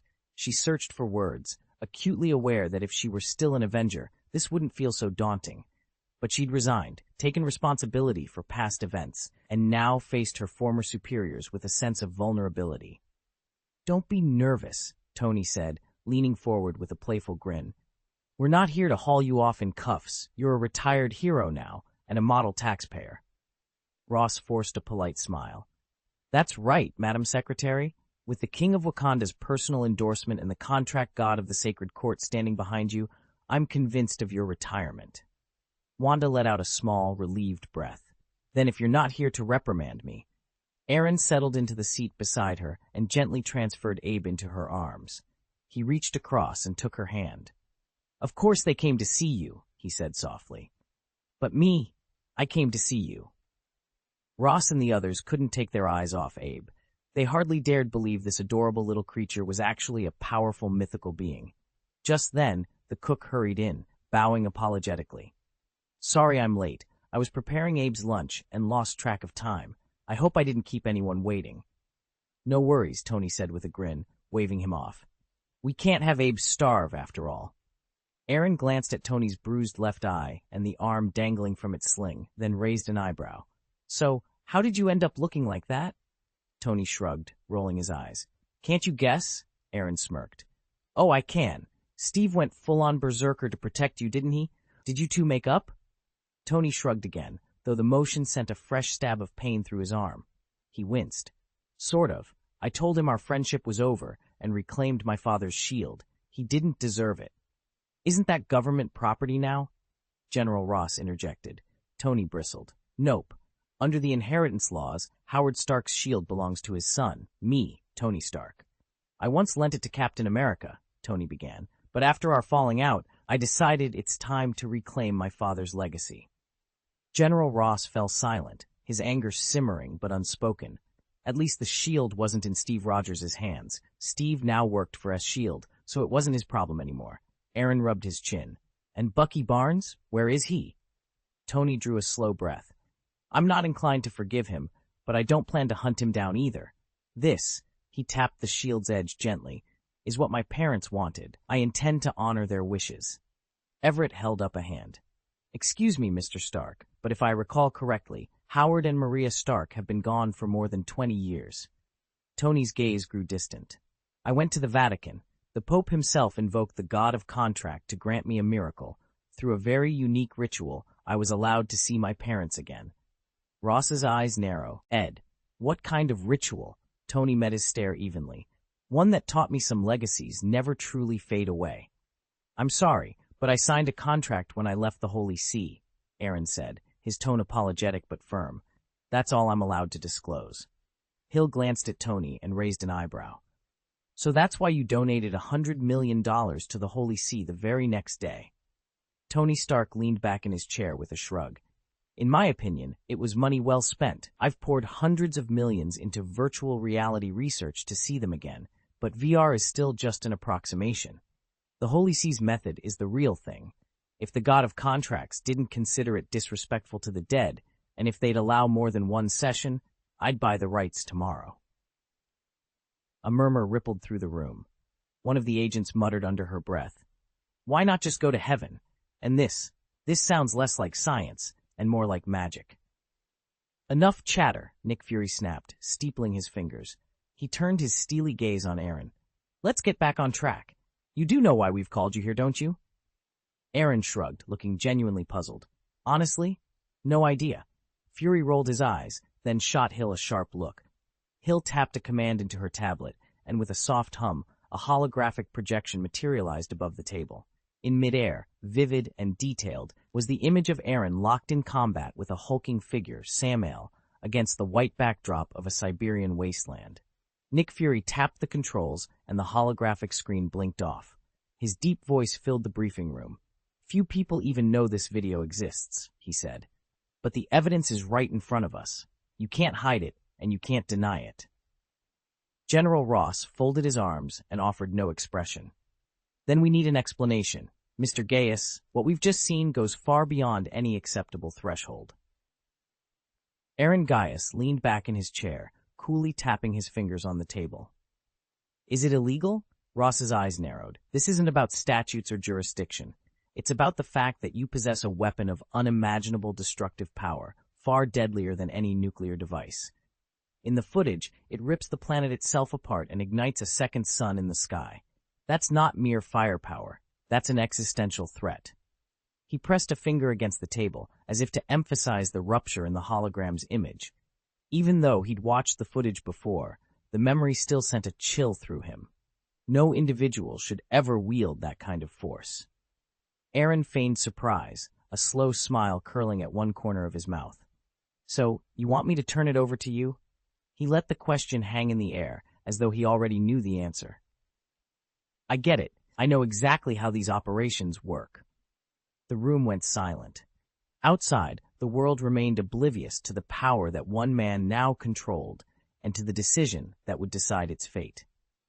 Coulson once slipped away with Jane Foster's research gear and experimental logs from her New Mexico lab, Aaron said, his voice calm but firm. Nick Fury leaned forward. This isn't about forcing you into submission. It's about finding a peaceful resolution. He knew Aaron well enough to recognize that coercion would backfire. We're offering a fair exchange, General Ross added. The UN's proposal is generous. Lay out your terms, and we'll do everything in our power to meet them. Ross felt optimistic. Aaron had always operated within the law. Unlike the Avengers and other self-appointed vigilantes, he longed for a normal life. His relentless efforts to secure Wanda's peaceful retirement spoke volumes about his preference for diplomacy over conflict. He understood better than anyone that handling objects of catastrophic power was a liability none of them could risk. Aaron allowed himself a small, knowing smile before turning to Tony Stark. "All right, Stark, your thoughts?"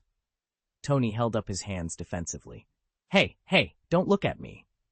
This has nothing to do with me. Otherwise, I wouldn't have brought Pepper along, Tony said, folding his arms. Secretary Ross studied him coolly. "Tony, don't forget, you signed the Sokovia Accords. You know why I'm here, don't you?" Tony curled a mocking smile. "Once you sign that thing, Iron Man's hands are tied. But I'm not getting dragged into this mess, so think of Pepper as my date to the show." Ross's eyes narrowed. "You're here to keep the situation from spiraling, not to stir up more trouble." Tony lifted a bruised hand and pressed it against the swelling around his eye. "With all due respect, Mr. Secretary, I'm a wounded soldier. The Accords clearly state that injured Avengers can opt out of missions. Didn't you read it?" Everett Ross pressed his lips together, then met Tony's gaze. "Yes, I read it. I heard you loud and clear, so I didn't bother suiting up." Tony began. "I figured it was best not to wear any armor." Aaron managed a relieved smile.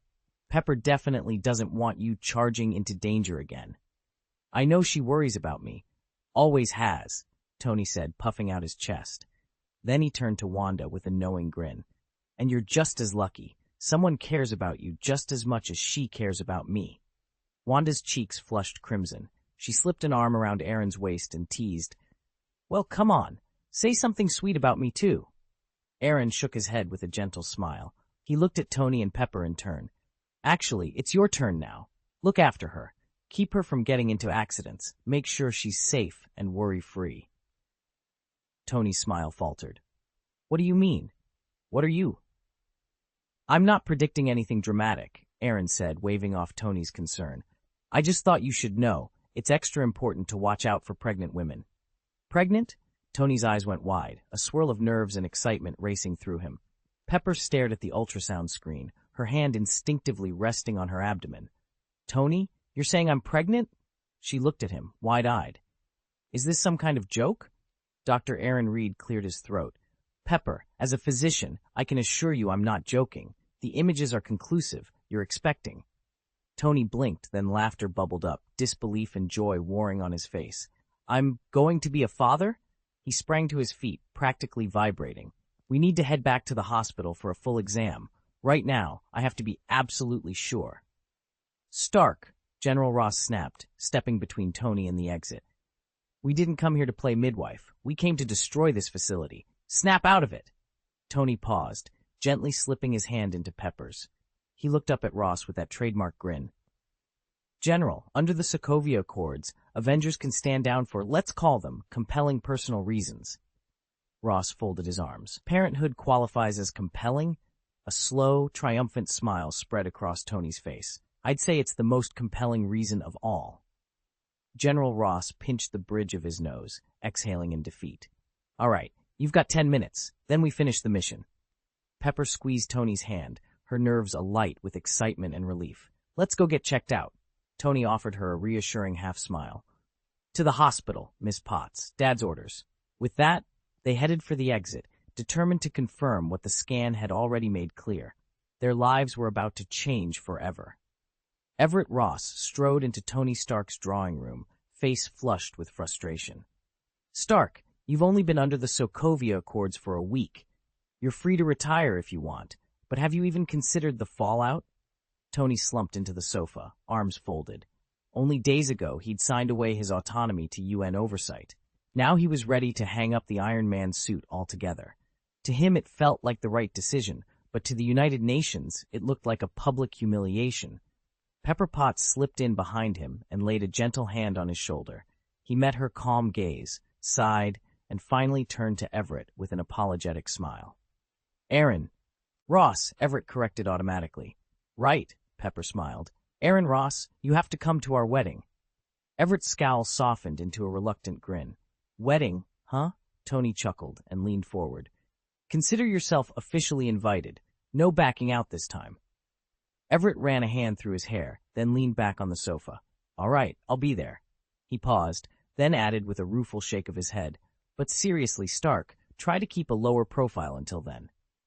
Tony exchanged a glance with Pepper, whose reassuring nod told him he'd made the right call, both in retiring and in keeping his circle close, however small it might be. Chapter 1079. Insulting price tags are non-negotiable. General Thaddeus Ross closed his eyes for a moment, willing the curse on his tongue to disappear. He'd never have brought Tony Stark to this meeting if he'd known it would go so badly. Instead of diffusing the tension, Stark's presence had only made Gaius and Aaron question the United Nations' leverage, and if word got out that the UN couldn't secure this deal, the few Avengers still under its thumb might walk away altogether. Ross forced a smile and addressed Gaius across the polished conference table. Mr. Gaius, let's talk terms. Aaron, Gaius's lean yet unmistakably dangerous lieutenant, leaned back in his chair and let out an exaggerated sigh. You really think you can afford this artifact? Ross met the question with measured calm. To us ordinary mortals, artifacts are a nebulous category. No established market, no price list, but the United Nations is prepared to pay top dollar. Aaron's lips curled into a smirk. Top dollar, you say? And how much is top dollar to the UN? $1 billion US. Aaron snorted. Laughter bubbled up, loud and scornful. $1 billion for a mystical relic? You might as well be tossing coins to street beggars. He rose, braced himself on the table, and delivered his verdict with mocking courtesy. Thank you for your generous offer. The exit is that way. Please, have a good day. Before Ross could salvage the conversation, a voice cut through the room like a bullet. Hold it right there. Nick Fury emerged from the corridor, flanked by a SHIELD agents whose weapons were already leveled at Gaius's entourage. Ross exchanged a quick, relieved glance with Tony Stark. The real negotiation, with real leverage, was just beginning. Ross stared at Nick Fury in disbelief. Since when did the Security Council suddenly get so generous? Fury gave a wry smile. They're never stingy when they want something done. But I have to admit, I didn't see the military chiefs throwing their full weight behind you. As Secretary of State, Ross certainly carried authority, but Fury knew who really held the cards. Behind the scenes, both SHIELD and the U.S. military were clamoring for Aaron's artifacts. Legally, the United Nations owned the relics. What everyone was really battling over were the exclusive research rights. Whichever side secured those rights would control the next wave of breakthroughs, and perhaps much more. I was expecting tough competition today, Fury continued. Instead, your generals have been uncharacteristically agreeable. Your strategy, making it look like you weren't even interested, practically handed SHIELD a pass. Ross's confident mask slipped for a moment. Had he misplayed his hand, the military wouldn't have offered a single dollar. In fact, the only real mercy they'd shown was opting to negotiate a price rather than haul anyone off to jail for possessing potential weapons of mass destruction. Fury stood, brushing a speck of dust from his sleeve. All right, Secretary, let's see those bids. Time's ticking. Ross squared his shoulders and followed Fury down the corridor, the hum of UN comms echoing behind them. The game was on, and every move from here on out would determine who held the future in their hands. All right, Aaron said, clapping his hands, but I'm afraid I won't be selling you those compounds. They're more destructive than nuclear warheads and could put thousands of lives at risk. Nick Fury leaned forward, voice low. So if you won't sell them, we'll have to take you in? Not exactly, Fury began, but that option remains on the table. Before Fury could continue, General Ross spoke up, exasperated. If you're going to threaten him, Director, at least choose your setting wisely. This isn't a United Nations assembly or a military base. Fury stared at Ross for a moment, caught off guard, then cleared his throat. No misunderstanding intended. SHIELD always prefers a diplomatic solution. Mr. Morgan, you're our sole source for these unusual pharmaceuticals. Cooperate thus, and we'll guarantee your security, your reputation, and your bottom line. If you have reservations, we can negotiate terms. Bargaining is an art. Aaron gave Fury a tight-lipped thumbs up, swallowing the curse words bubbling at his tongue. Director Fury, your sincerity is touching. Unfortunately, I still have to disappoint you. Everett folded his arms. I swear I won't sell any of those relics. Tony chuckled. Neither would I. That's why there'll only ever be one Iron Man. Rhodes doesn't count. He's War Machine. Aaron shook his head.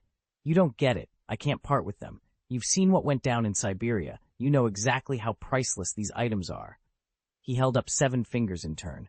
The immortal god's armor, the cryo box, the sniper rifle, the supersonic motorcycle, Wei Zheng's jar, the holy dragon, and the phoenix, 7 artifacts in all. Everett let out a dry laugh. It's incredible for one person to own all 7 legendary treasures. Nobody would believe it unless they saw it. Aaron's expression grew serious. I paid a small fortune for the immortal god's armor. In an age where supernatural power runs rampant, that suit is the only thing standing between me and certain death. Aaron's grip tightened on the small, rune-etched relic in his hand. I'm not about to trade this for a quick profit, he said, voice low. I'd rather take my chances surviving earthquakes, plagues, whatever, than sell a life-saving artifact. Ross leaned forward, eyes narrowing. Then where did you get it? No one in their right mind or on Earth sells divine relics. Aaron forced a wry smile. Asgard. He shrugged. I know the Rainbow Bridge well enough. Prince Thor Odinson once invited me to the greatest auction in the universe. He shrugged, watching Ross's skeptical expression. You think I'm joking? My friend Slytherin ran the whole show. He let me snag this at a steal. Ross crossed his arms. An auction in Asgard, paid with Earth money, and your buddy's named Slytherin? Give me a break. Believe what you want, Aaron replied, rolling his eyes. If you don't trust me, wait for Thor's return and ask him yourself. Ross sighed, conceding he couldn't shake Aaron's story, but he still needed merchandise. His gaze flicked to the obsidian armor set against the far wall, the legendary undead god's plate. Well, he muttered, that's off the table. Anything else? Aaron nodded. I thought you'd be interested in this. He reached behind the counter and produced a sleek, frosted blue chest. The icebox. Ross raised an eyebrow. That came with the highest price tag in all 9 realms. Where on Earth, nowhere in any realm, did you get your hands on one of those? Aaron's lips curved into a confident grin from Odin himself. He tapped the metal lid. Think the All-Father is gone and buried under Yggdrasil? Try asking him for a gift sometime. Then tell me if he's really dead. Ross stared, momentarily speechless. Aaron's smirk told him all he needed to know. This deal would be anything but ordinary. Don't forget that Asgard has Heimdall watching the 9 realms with his all-seeing eyes, Ross added, a touch of urgency in his voice. Nick Fury regarded him coolly. Are we really about to drag mythology into this briefing, Secretary Ross? Ross bristled. Odin might be furious if we overstep. Be realistic, Fury interrupted. We didn't come here expecting to walk away with every magical artifact in the universe. If we can secure even 1 or 2 of them, this mission will have been worth it. Ross cleared his throat. Then let's talk about your so-called alchemical weapon. Tony Stark leaned back, amusement flickering across his face. My heirloom demon hunter? Ross squared his shoulders. It's been in my family for generations. Tony snorted. Your ancestral sniper rifle, you mean?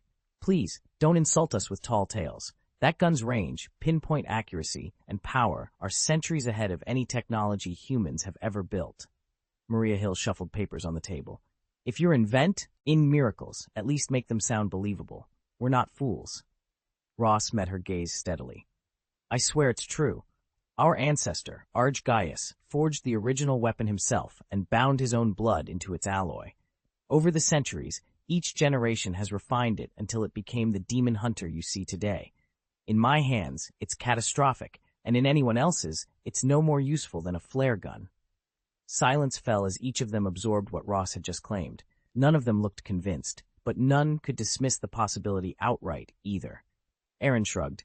That's not really up to me. Everett's brow twitched. What do you mean? Where's the motorcycle? Ross stepped forward, confused. Isn't it yours? Aaron shook his head. It's alive. It has its own will. Tony's eyes widened. You mean it's got artificial intelligence? Or did you enchant it with alchemy? Neither, Aaron said with a small smile. When I transmuted the chassis, I wove in several artifacts from the mechanical civilization. Somehow, that awakened its self-awareness. It's happy to serve me, but it doesn't owe anyone else loyalty. If I simply handed it over, it would. Ross waved the idea away. It can't just take off on its own. Aaron's expression turned serious. You'd be surprised. It can travel through space, so good luck catching it out there. And if someone tries to seize it on Earth, it's built to self-destruct.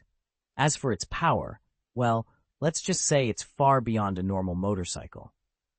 It's hard to say, Aaron admitted, shifting uncomfortably. Ross threw back his head and laughed, though there was no humor in it. He was convinced by now that Aaron was simply dragging his feet, unwilling to hand over what they wanted. Everett cleared his throat. What about Wei Zheng's jar? That thing you can sell, right? Instantly, the room went quiet. From Fury's raised brow to Hill's skeptical tilt of the head, everyone looked as if they'd heard a joke. Are you sure it's sellable? Nick Fury asked, his tone polite but cautious. Absolutely, Aaron replied with forced confidence. It's worth $10 billion. Who in their right mind would walk away from that? Tony Stark rolled his eyes and muttered to himself, Isn't it just a plain old pot? But didn't voice it aloud. You can't underestimate it, Aaron went on. It's a genuine antique, over 1,000 years old.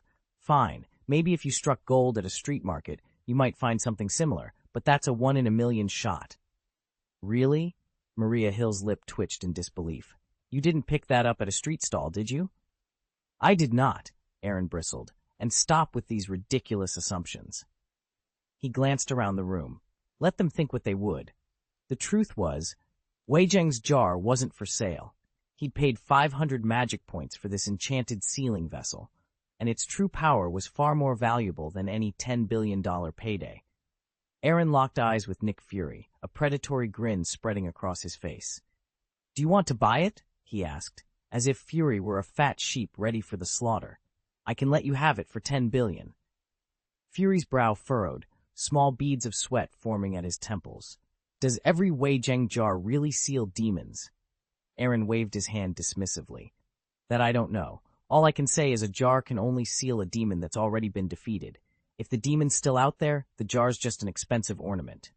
Fury hesitated. So, do you want to sell it or not? What's your best price? Aaron scoffed. Why don't you ask the Secretary of State? He's older. Maybe he collects antiques. Ross, leaning against a nearby console, sneered at Aaron's suggestion. I'll give you $10, he drawled. You'd have to be crazy to burn $1 billion of military funding on a broken jar. Aaron's face darkened. $1 billion, he repeated through gritted teeth. And it's yours, Ross laughed. $10, he repeated, shrugging. Take it or leave it. Aaron let out a contemptuous snort and pivoted toward two imposing figures at the teeny far end of the hangar. That leaves only Abe and Fox, the Holy Dragon and the Phoenix. He crossed his arms, waiting for their response. A low, resonant roar shook the rafters. Abe stepped forward, his eyes glowing like molten gold. Beneath his sleek chrome plating, he flexed a massive, draconic wing. Aaron swallowed hard, but only for a moment. His gaze flicked to Fox, whose fiery hair seemed to flicker like embers in the dim light. The two legendary beings, one born of steel and flame, the other of living flame, were his last hope to move these ancient artifacts and their promise of power. The tension in the hangar was palpable, every pair of eyes fixed on Abe and Fox. Aaron cleared his throat. So, who wants to make an offer? Abe dropped from Wanda's arms in an instant, his claws sliding out to a deadly point as they caught the light with an icy gleam. He lowered into a crouch and let out a low, menacing growl at the men seated across the table. General Ross, Director Hill, and the others broke into a cold sweat. Everyone in that room had witnessed the full horror of Abe's true form. One wrong move, one involuntary sneeze, and they'd all be ashes. Mr. Gaius met their terrified gazes with steely calm. Let's be perfectly clear, he said. If I hand this beast over to you, only two things can happen. Either he rages out of control, kills you all, and then returns to me in submission, in which case I might forgive him, or you limp away alive, and he stays in your custody. That's your choice. And Fox, exactly the same deal. Director Everett pressed his fingertips to his forehead. So there really is no negotiation? Gaius shrugged. I wish there were, but that's the reality. However, he leaned forward, steepling his fingers. I have a proposal. Why don't you buy back Wei Zheng's jar? $10 billion US. Everett blinked. 10 billion? Precisely. There are 6 of you on your side, Gaius continued, and on mine 3, Jane, Wanda, and Abe. Split it evenly among the 9 of us. That's roughly $1.1 billion apiece. I'm willing to take a small hit on my end. A $400 million profit is more than fair. Redirecting shield funds for a private purchase, Everett said, voice cracking slightly, is embezzlement. We'd all be looking at prison time. Nick Fury, leaning against the wall in the back of the room, discreetly rubbed his nose. Everett's objection smelled of something deeper, some half-spoken agenda, but without proof, Fury had nothing concrete to go on. Silence stretched between them as they weighed the unpalatable choice: prison for embezzlement or risking everything to contain 2 of the deadliest assets on Earth. Hill frowned. These items aren't tradable. What about the others? He lifted the tablet, and a new holographic image flickered to life. In it stood Carter Slay, a man in a worn cowboy hat, streaks of gray in his hair, flanked by 3 companions.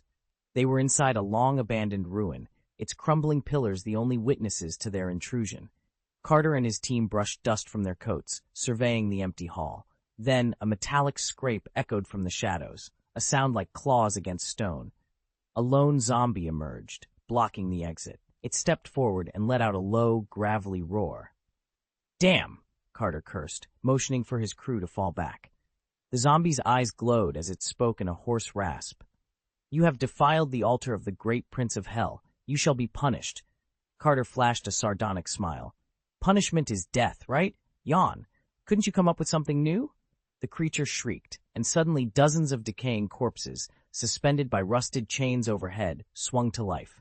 They dropped like vultures, charging Carter's team with gnashing jaws and outstretched arms. "Just my luck," Carter muttered.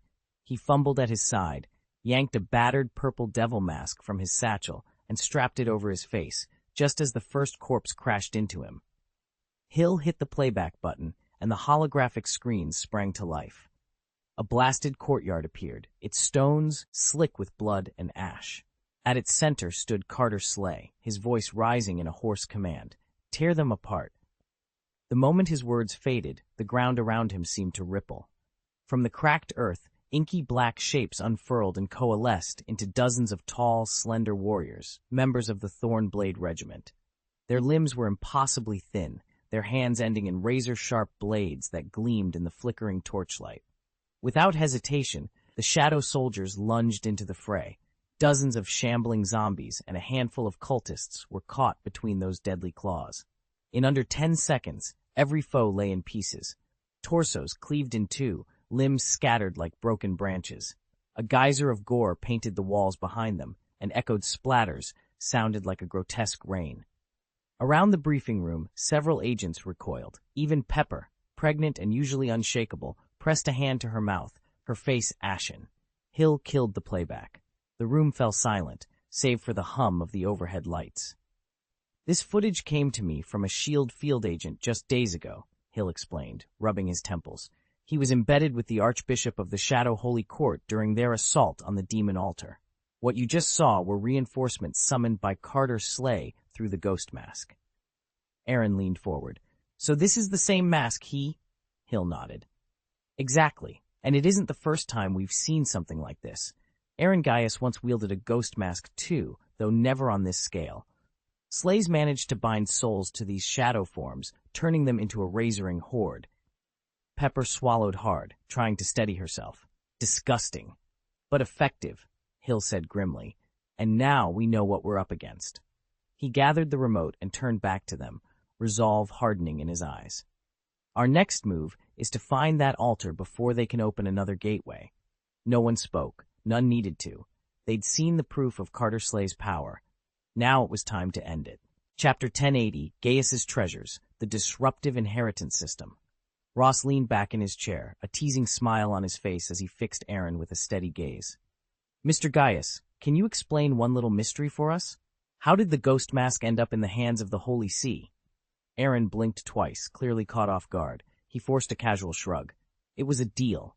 A perfectly legitimate deal. Nothing underhanded." "But what kind of deal?" Ross pressed, his tone sharpening. "Why would you choose to trade with the Holy See instead of, well, us? It almost sounds like you're looking down on your own allies." Aaron let out a soft laugh. "Why do I have to explain myself to you?" Everett shifted uneasily at Ross's side. Of course, you have the right to remain silent, he began, glancing between the two men. But it seems there's nothing you'll actually keep to yourself. Crossing his arms, Aaron gave Ross an impish grin. Fine. If I wanted Wanda to retire in peace, I needed a guarantor strong enough to enforce that. Who do you think is best at drafting ironclad promises? The god of contracts himself. Ross's eyes widened. Because of the ghost mask, he guessed.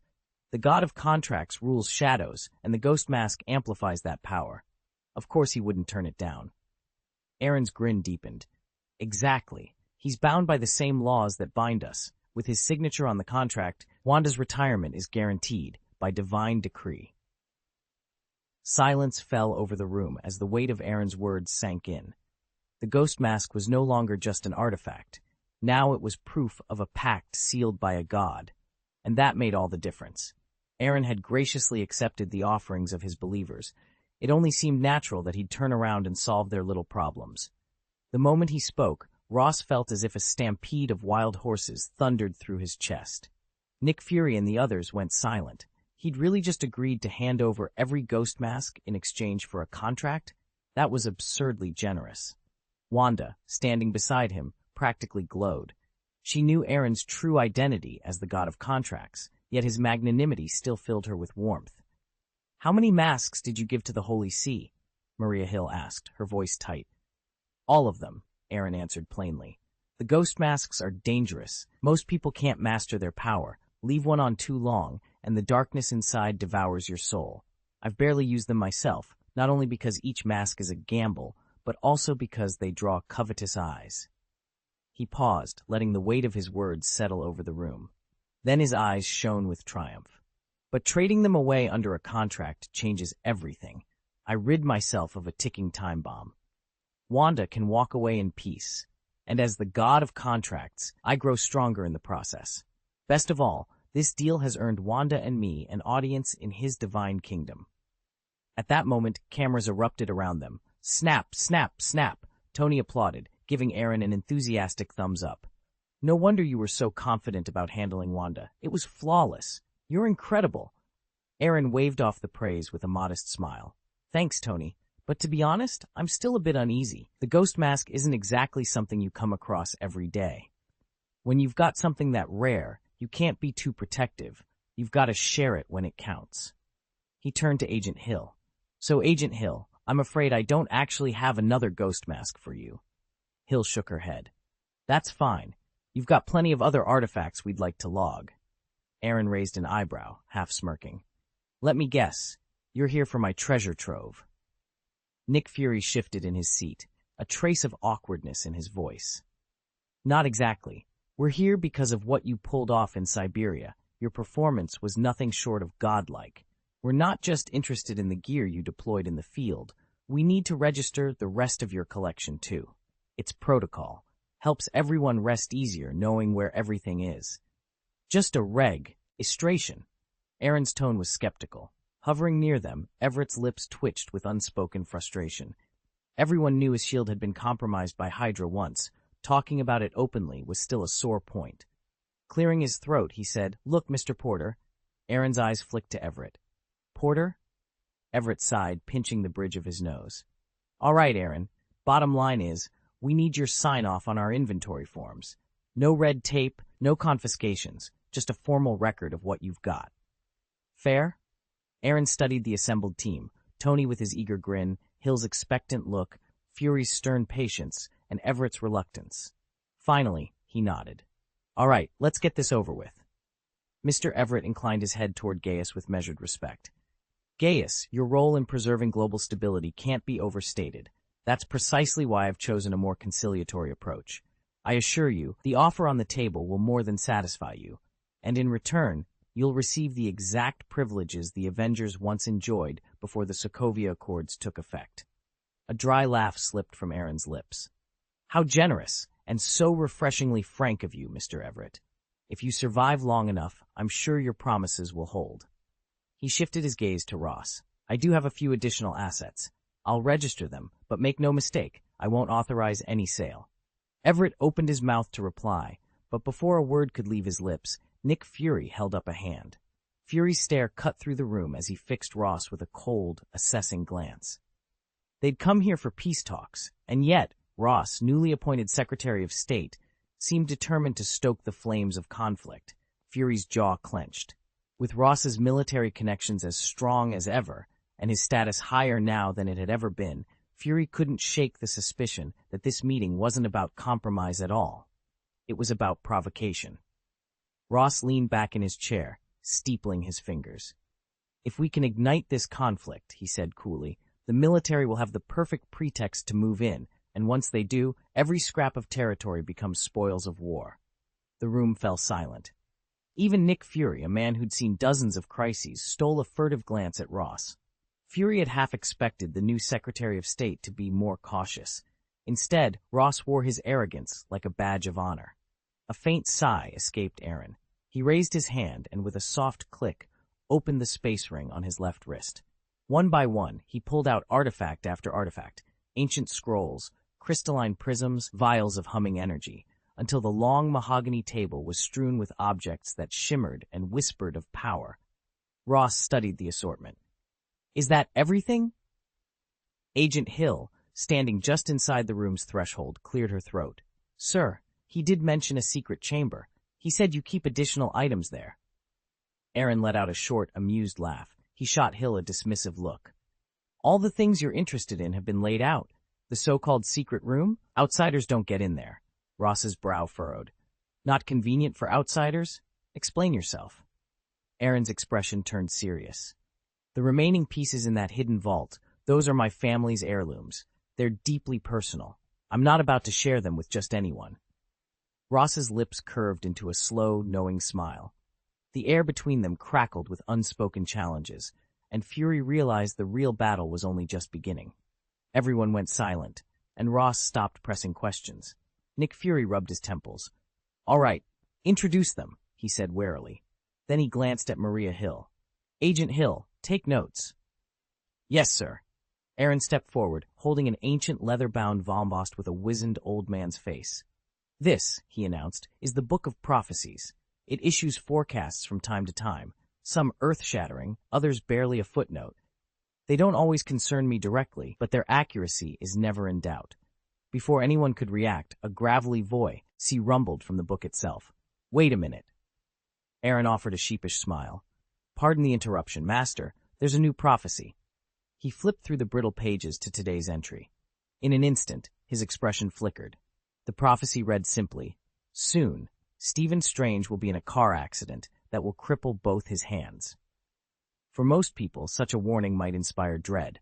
For Aaron, it was priceless, and, against his better judgment, it made him want to laugh out loud 3 times in a row.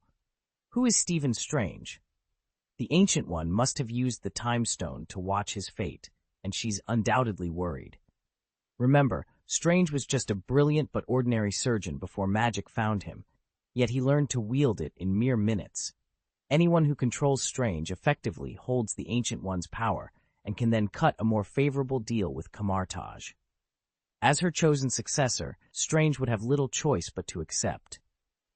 With that revelation hanging in the air, Aaron snapped the prophecy book shut so abruptly the spine echoed in the silent room. Dozens of curious eyes turned toward him. What did the prophecy say? Tony couldn't help himself. Aaron offered a dismissive smile. "Don't read too much into it. It doesn't involve you." He waved a hand and moved on. Next artifact, the Gaius compass, a device said to point not to magnetic north, but to whatever lies deepest in a person's heart. Ross leaned forward, his expression razor-sharp. "What exactly does that mean?" A faint, calculating light danced in his eyes. "It means," Aaron replied, "that the compass will always direct you to the thought or desire you're least willing to reveal.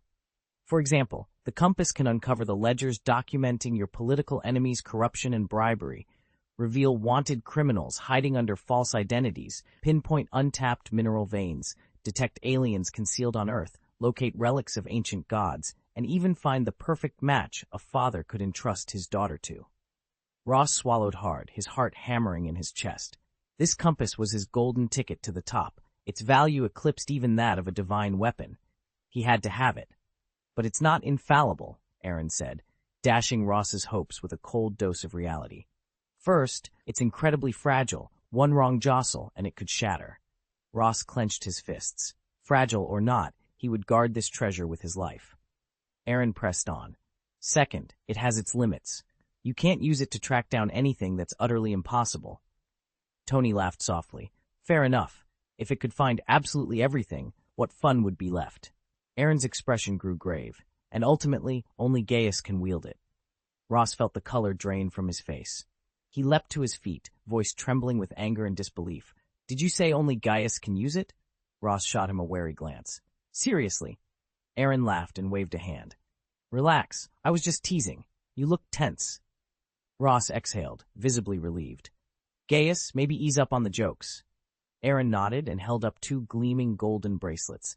These are the Shiva Temple bracelets. Slip them on and you'll sprout 2 extra arms. Think Hulk is dangerous now? Imagine him with 4 arms. Ross's lips thinned. That would be a disaster. With a flourish, Aaron revealed a deep green emerald. This is Jelani's emerald. It curses its bearer with relentless bad luck, so powerful that even a sip of cold water can shatter your teeth. Everett leaned forward, curiosity piqued. Excuse me, but do you actually own that? Aaron brushed the question aside with a light cough. Irrelevant. He set the emerald aside and picked up a dark ring carved with twisting veins. This is the Blood Blossom ring. It gives you total control over your own flesh and blood. Unless you're killed outright, you regenerate, bullet to the heart included.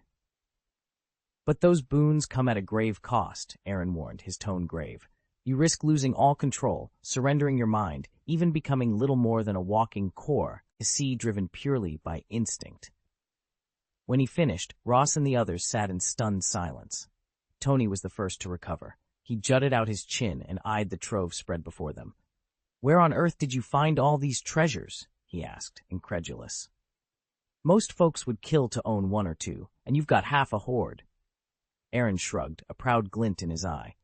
As the world's leading alchemist, a master of regeneration, and a premier diviner, I've poured my life into this. I inherited my teacher's knowledge piece by piece, diligently, patiently. That's how I amassed these artifacts. Ross snorted softly, exchanging glances with the others as if sharing an inside joke. Clearing his throat, he leaned closer to study the artifacts, especially the intricate compass that seemed to hum with hidden energy. And how much are you asking for them? He inquired. I already told you. I only registered them in my name. I have no intention of selling to outsiders. Ross cracked a sly smile. Pulling a fan of cards from his coat, he laid them face up on the table. I wasn't asking for your permission, he said. I was just getting to my offer. General Thaddeus Thunderbolt Ross folded his hands on the conference table and addressed the assembled superheroes. These regulations are non-negotiable.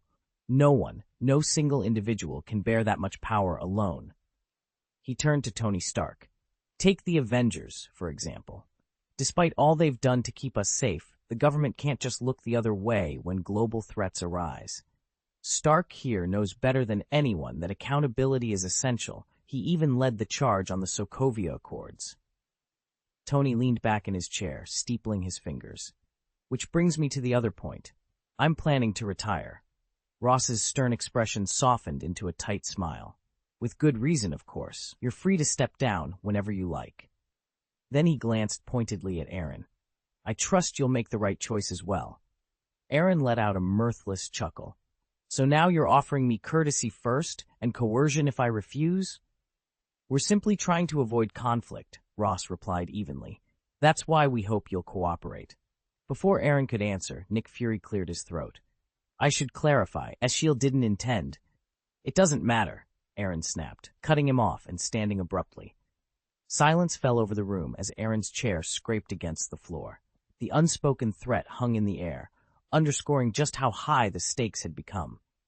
Aaron leaned back in his chair, a wry smile playing at his lips. The real point here, he said, is that you and Secretary Ross came, together and united, toward the same goal. Nick Fury's eyes narrowed, and he held up a gloved hand. S.H.I.E.L.D. has no intention of using force, he assured, though the tension in his voice betrayed his unease. Aaron laughed softly, shaking his head. You may be disappointed, Director Fury, but I'd have been foolish to hand over any of these items for free. Secretary Ross frowned, leaning forward. Are you sure that's wise? If I were in your shoes, I'd at least consider a compromise.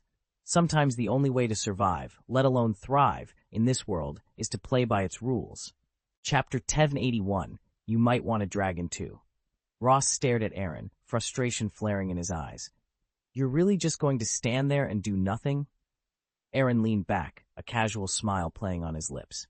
I'm not you, he said lightly.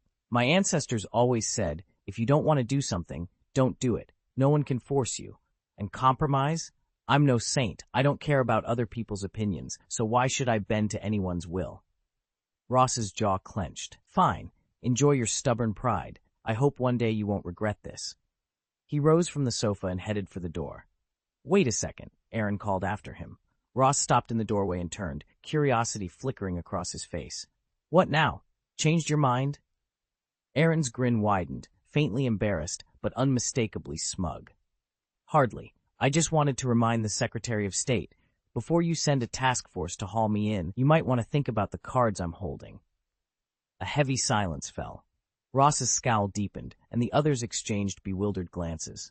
Finally, Ross asked through gritted teeth, What cards? With that, Aaron crouched and scooped up Abe, the massive dragon curled at his feet. Gently lifting one of the creature's hulking forelegs, he waved it in Ross's direction, as if he were teasing a friend. I have a dragon, Aaron said softly, his voice carrying enough steel to freeze blood. A giant dragon, big enough to go toe-to-toe with the Lord of Hell himself. Maybe your little task force should bring one of its own, if you think you're going to arrest me. A startled gurgle escaped Everett, who could only swallow hard, as Abe's golden eyes locked onto Ross. Ross swallowed too, visibly reeling at the display. He took a slow breath, then nodded once sharply. Message received, he said flatly, and without another word, he slipped out the door. Inside the room, everyone exhaled at once. Aaron set Abe back on the floor with a gentle touch. The dragon uncurled, stretching its wings slightly before letting out a low rumble, half an amused purr, half a warning roar. There, Aaron said, standing and brushing imaginary dust from his jacket. That should keep them on their toes. Ross tightened his grip on his rifle, his jaw set in a grim line.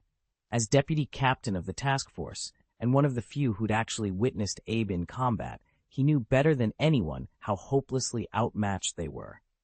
Sure, they fought under the United Nations banner, but in reality, they were just a crack special ops unit. Against a dragon the size of a skyscraper, all their training and firepower counted for nothing. One mighty sneeze from Abe, and half the team would be casualties. A second, and they'd be wiped off the map. You. Ross spat the word, glaring across the clearing at Aaron. Do you realize what you've done? Aaron shrugged, as if asked how his day had been. I know full well. I just started a war. But I don't care. People die in wars, just so long as it isn't me. A collective gasp ran through the soldiers. Some exchanged horrified glances. Others stared at Aaron as though he'd lost his mind. Ross's voice grew icy. Are you even human? Who talks like that? Aaron leaned forward, one hand drifting down to stroke Abe's emerald-scaled flank. The dragon lay coiled behind him, its massive tail rhythmically thumping the earth. Don't look so shocked. If someone showed up to haul you off, handcuffs and all, wouldn't you fight like hell to get away? Tony swallowed, rubbing the back of his neck. Okay, sure, I'd fight. But I wouldn't unleash a dragon. That's reckless. That's insane. Aaron grinned, fingers raking Abe's ridged spine. That's because you don't have a dragon of your own. I raised Abe from the moment he hatched. Your only experience with him is those grainy videos you watched 20 minutes ago. A tense silence settled over the clearing as Abe tilted his massive head, eyes gleaming with intelligent curiosity. The soldiers realized, with dawning dread, that they were truly out of their depth, and at the mercy of a man who didn't hesitate to let the world burn so long as he emerged unscathed. But let me give you a full rundown so you won't be caught off guard. Abe is a holy dragon whose very nature is to sense and suppress evil. Like all dragons, it can fly and unleash powerful breath attacks, but those are just the beginning. Abe ordinarily takes the form of a house cat, innocuous and unassuming, but in an instant it can swell into a 100-meter-long leviathan.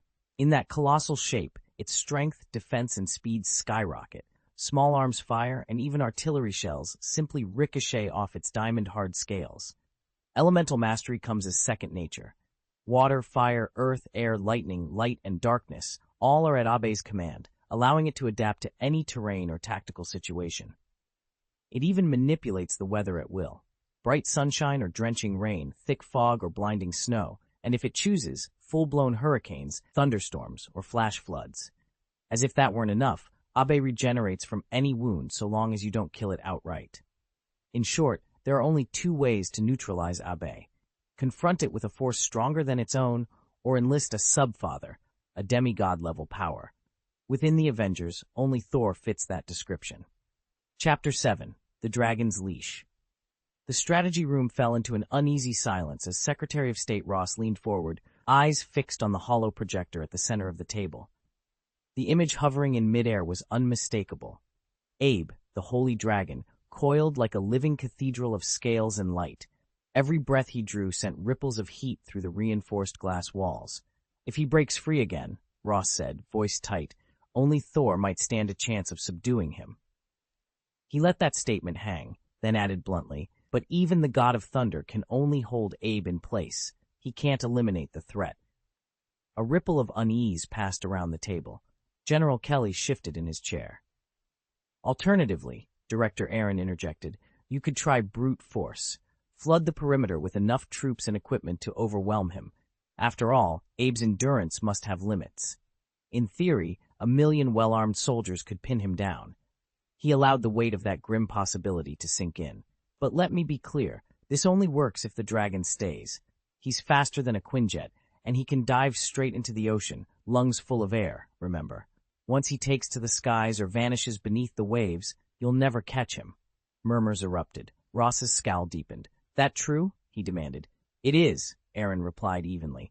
You're free to wage war on Abe if you can live with the consequences. Ross bristled, voice heavy with accusation. Is that a threat? From his seat at the back, Nick Fury rolled his eyes. Ross got where he is by talking tough, Fury said under his breath, audible to everyone. It's kind of his thing. Ignoring the whisper, Ross fixed Aaron with a glare. If this is a threat, you'd better know who you're talking to. Aaron straightened, folding his arms. With deliberate calm, he tapped the tablet at his side, summoning a new projection. Abe's measured heartbeat, his atmospheric readings, his neural patterns. Every detail was laid bare. Look, Aaron said softly. Do you know why Abe rests so peacefully when I hold him? It's not fear, it's trust. I'm his master. I raised him from hatchling. I'm the only one who can keep his instincts in check. If anything happens to me, he trailed off, eyes narrowing. The unspoken promise was clear. Harm the dragon's keeper, and you set loose a force beyond control. The room stiffened. Outside, the wind battered the windows, as if warning them all, some chains can only hold so long, and some beasts will break free, no matter how many soldiers you muster. I don't think anyone wants to tangle with an angry dragon, Ross muttered, eyes narrowing. Aaron merely raised an eyebrow. I never said you were here to kill me. His tone dripped with contempt. You'd need more than that. I wield a divine weapon, bullets, cannons, none of it can pierce my defense. Ross's mouth curled into a cold smirk. That actually makes things easier. When I capture you, I won't be inclined to show mercy. He knew the price of subduing the Holy Dragon directly would be exorbitant. Too many lives, too much collateral damage. But if he could seize Aaron, the dragon would have no choice but to surrender. Aaron's smirk trembled on the edge of laughter, but years of training kept him composed. So that was your grand plan, he said, arching an eyebrow. Use the Avengers to pin down Abe. Let your task force snatch me up afterward. I have to admit, that's dirty politics at its finest. Tony Stark leaned back against the wall, arms folded. His voice was calm, diplomatic, almost weary. Sorry, Ross, but I'm officially retired. Don't call me for this sort of mission. I'm no match for a dragon, and Pepper's not about to let our baby grow up without a father. Ross's glare hardened into something like steel. Fine. You want retirement? Earn it. Help me complete this task, then you can walk away. Tony said nothing, but the set of his jaw made it clear the real fight was only just beginning. I don't mean to discourage you, but... Aaron shook his head and tapped the crystal ball resting on the shelf. It seems our Secretary of State has conveniently forgotten that I'm a fortune teller. It's perfectly normal for me to foresee my own destiny, both good and bad. Besides, I have the Book of Prophecies. I already know your next moves and have prepared for them. Unless you possess some powerful counterspell, you can't block my divination." He paused, letting the implication hang in the air. "And doesn't the Secretary of State seem to have underestimated Abe and me? Sure, the Avengers are containing Abe for now, but just as they hold him back, he restrains them in return. With the magical artifacts at my disposal, wiping out their entire task force would be child's play." Aaron's lips curved into a confident smile. "Oh, and don't forget, I still have the icebox. If the Frost Giant's treasure is unleashed to its full extent, it could plunge the entire planet into a new ice age." Fury's gaze hardened. "You can't be serious. That kind of power would wipe out millions, possibly everyone." Aaron met his stare, utterly unruffled. "I never claimed I wanted to annihilate humanity. The Sorcerer Supreme is still alive, and even if I dreamed of global extinction, I wouldn't dare follow through. I'd become the world's greatest enemy. My only goal is self-preservation. If, in defending myself, a few hundred soldiers end up frozen solid, well, I'm sure the Sorcerer Supreme won't hold it against me." Nick Fury's knuckles whitened around the edge of the table. He knew Aaron had no compunction about killing to save his own skin, and might just as readily slaughter 1,000 more if he felt cornered. Beside him, Everett slammed a fist against the metal surface. "This is monstrous. Those soldiers were simply doing their jobs. There's no excuse for slaughtering them. They have families." "I don't care," Aaron interrupted, voice flat. "Since childhood, I've been taught that if you don't look out for yourself, the universe will punish you. I intend to survive by any means necessary." "You can exploit every advantage," Aaron said coldly, "but you must never take losses. Strike me, and I'll strike you back. Try to kill me, and I'll kill you in return." Everett forced a nervous smile. They might not have come to kill you, right? Maybe we should find out their intentions before we act. It could all be a misunderstanding." "Silly question," Aaron snapped. "If a squad of armed intruders burst into your house, would you politely ask them why they're there?" "Well, maybe I would." "Fool," Aaron rolled his eyes. "By the time you'd finished asking, you'd be riddled with bullets." He paused, then spoke more softly but with deadly conviction. "I was raised on one rule: strike first and strike hard. Hesitate, and you pay the price. Eliminate the threat before it has a chance to eliminate you." Everett went stiff, his smile vanishing. The others looked on in stunned silence. What kind of upbringing had taught Aaron such ruthlessness? Everett rubbed the back of his neck and cleared his throat. "I understand your caution. As deputy captain of the task force, you may not lead the initial assault, but you'll certainly be part of the team sent to apprehend them." "Don't worry," Aaron Gaius said softly. "When the time comes, I'll leave your body intact." Everett's mouth twitched. He glanced at Ross, eyes full of accusation. "You're the task force captain. You can't very well let me, the deputy captain, march our men to their deaths, can you?" Ross looked away, guilt flashing across his features. "The team's morale is in tatters. I can't lead them under these conditions." He drew a deep breath, tamping down his frustration. "Mr. Gaius, if I'm not mistaken, you didn't come alone, did you?" At that, Aaron's eyes glinted with cold intent. In an instant, Ross felt as though he'd plunged into an ice cave, chilling dread creeping into every bone. The rest of the team shifted uneasily. They sensed the lethal tension in Aaron's gaze, even if it was aimed squarely at Ross. Ross's legs gave out. He collapsed onto the sofa, fighting to maintain the dignified posture of a Secretary of State, but beads of sweat dotted his pale brow. Damn it. Aaron was nowhere near as mild-mannered as he pretended to be. General Ross had fought through too many bloody battles to be fazed by violence, yet the murderous aura emanating from Aaron stopped him dead in his tracks. For a moment, all he could do was stare. Then, surprisingly, a wave of relief washed over him. The fiercer Aaron's rage, the more he must care about the people in question, and the more likely he'd be open to a compromise. Tony Stark folded his arms and scoffed. "Politics is always a filthy business," he drawled, "but I didn't think it could get this dirty." Ross didn't bother answering. In their world, only the end result mattered. The means were a luxury no one afforded. What's your point, General? Tony pressed, his voice edged with impatience. Ross inhaled slowly, collecting his thoughts. Look, as an outsider, I know I have no right to meddle in your personal alliances, but there's one person we can't ignore, Dr. Jean Grey. Tony's brow shot up. You can drop Jean's name right now. She left the X-Men months ago and is simply a teacher at Xavier's School for Gifted Youngsters. The Shadow Court has officially cleared her. She's harmless and in full command of her powers. And if you're worried about her safety, Nick Fury himself has sworn to protect her. Ross nodded once, acknowledging the point. Jean Grey might be untouchable, but the game was far from over. In the ruthless arena of politics and power, every piece, no matter how protected, could still play a crucial part. Ross frowned and shot Nick Fury an irritated look. Why are you staring at me? I already promised him, he said. Fury shifted in his seat. I know, but S.H.I.E.L.D. owes him big time.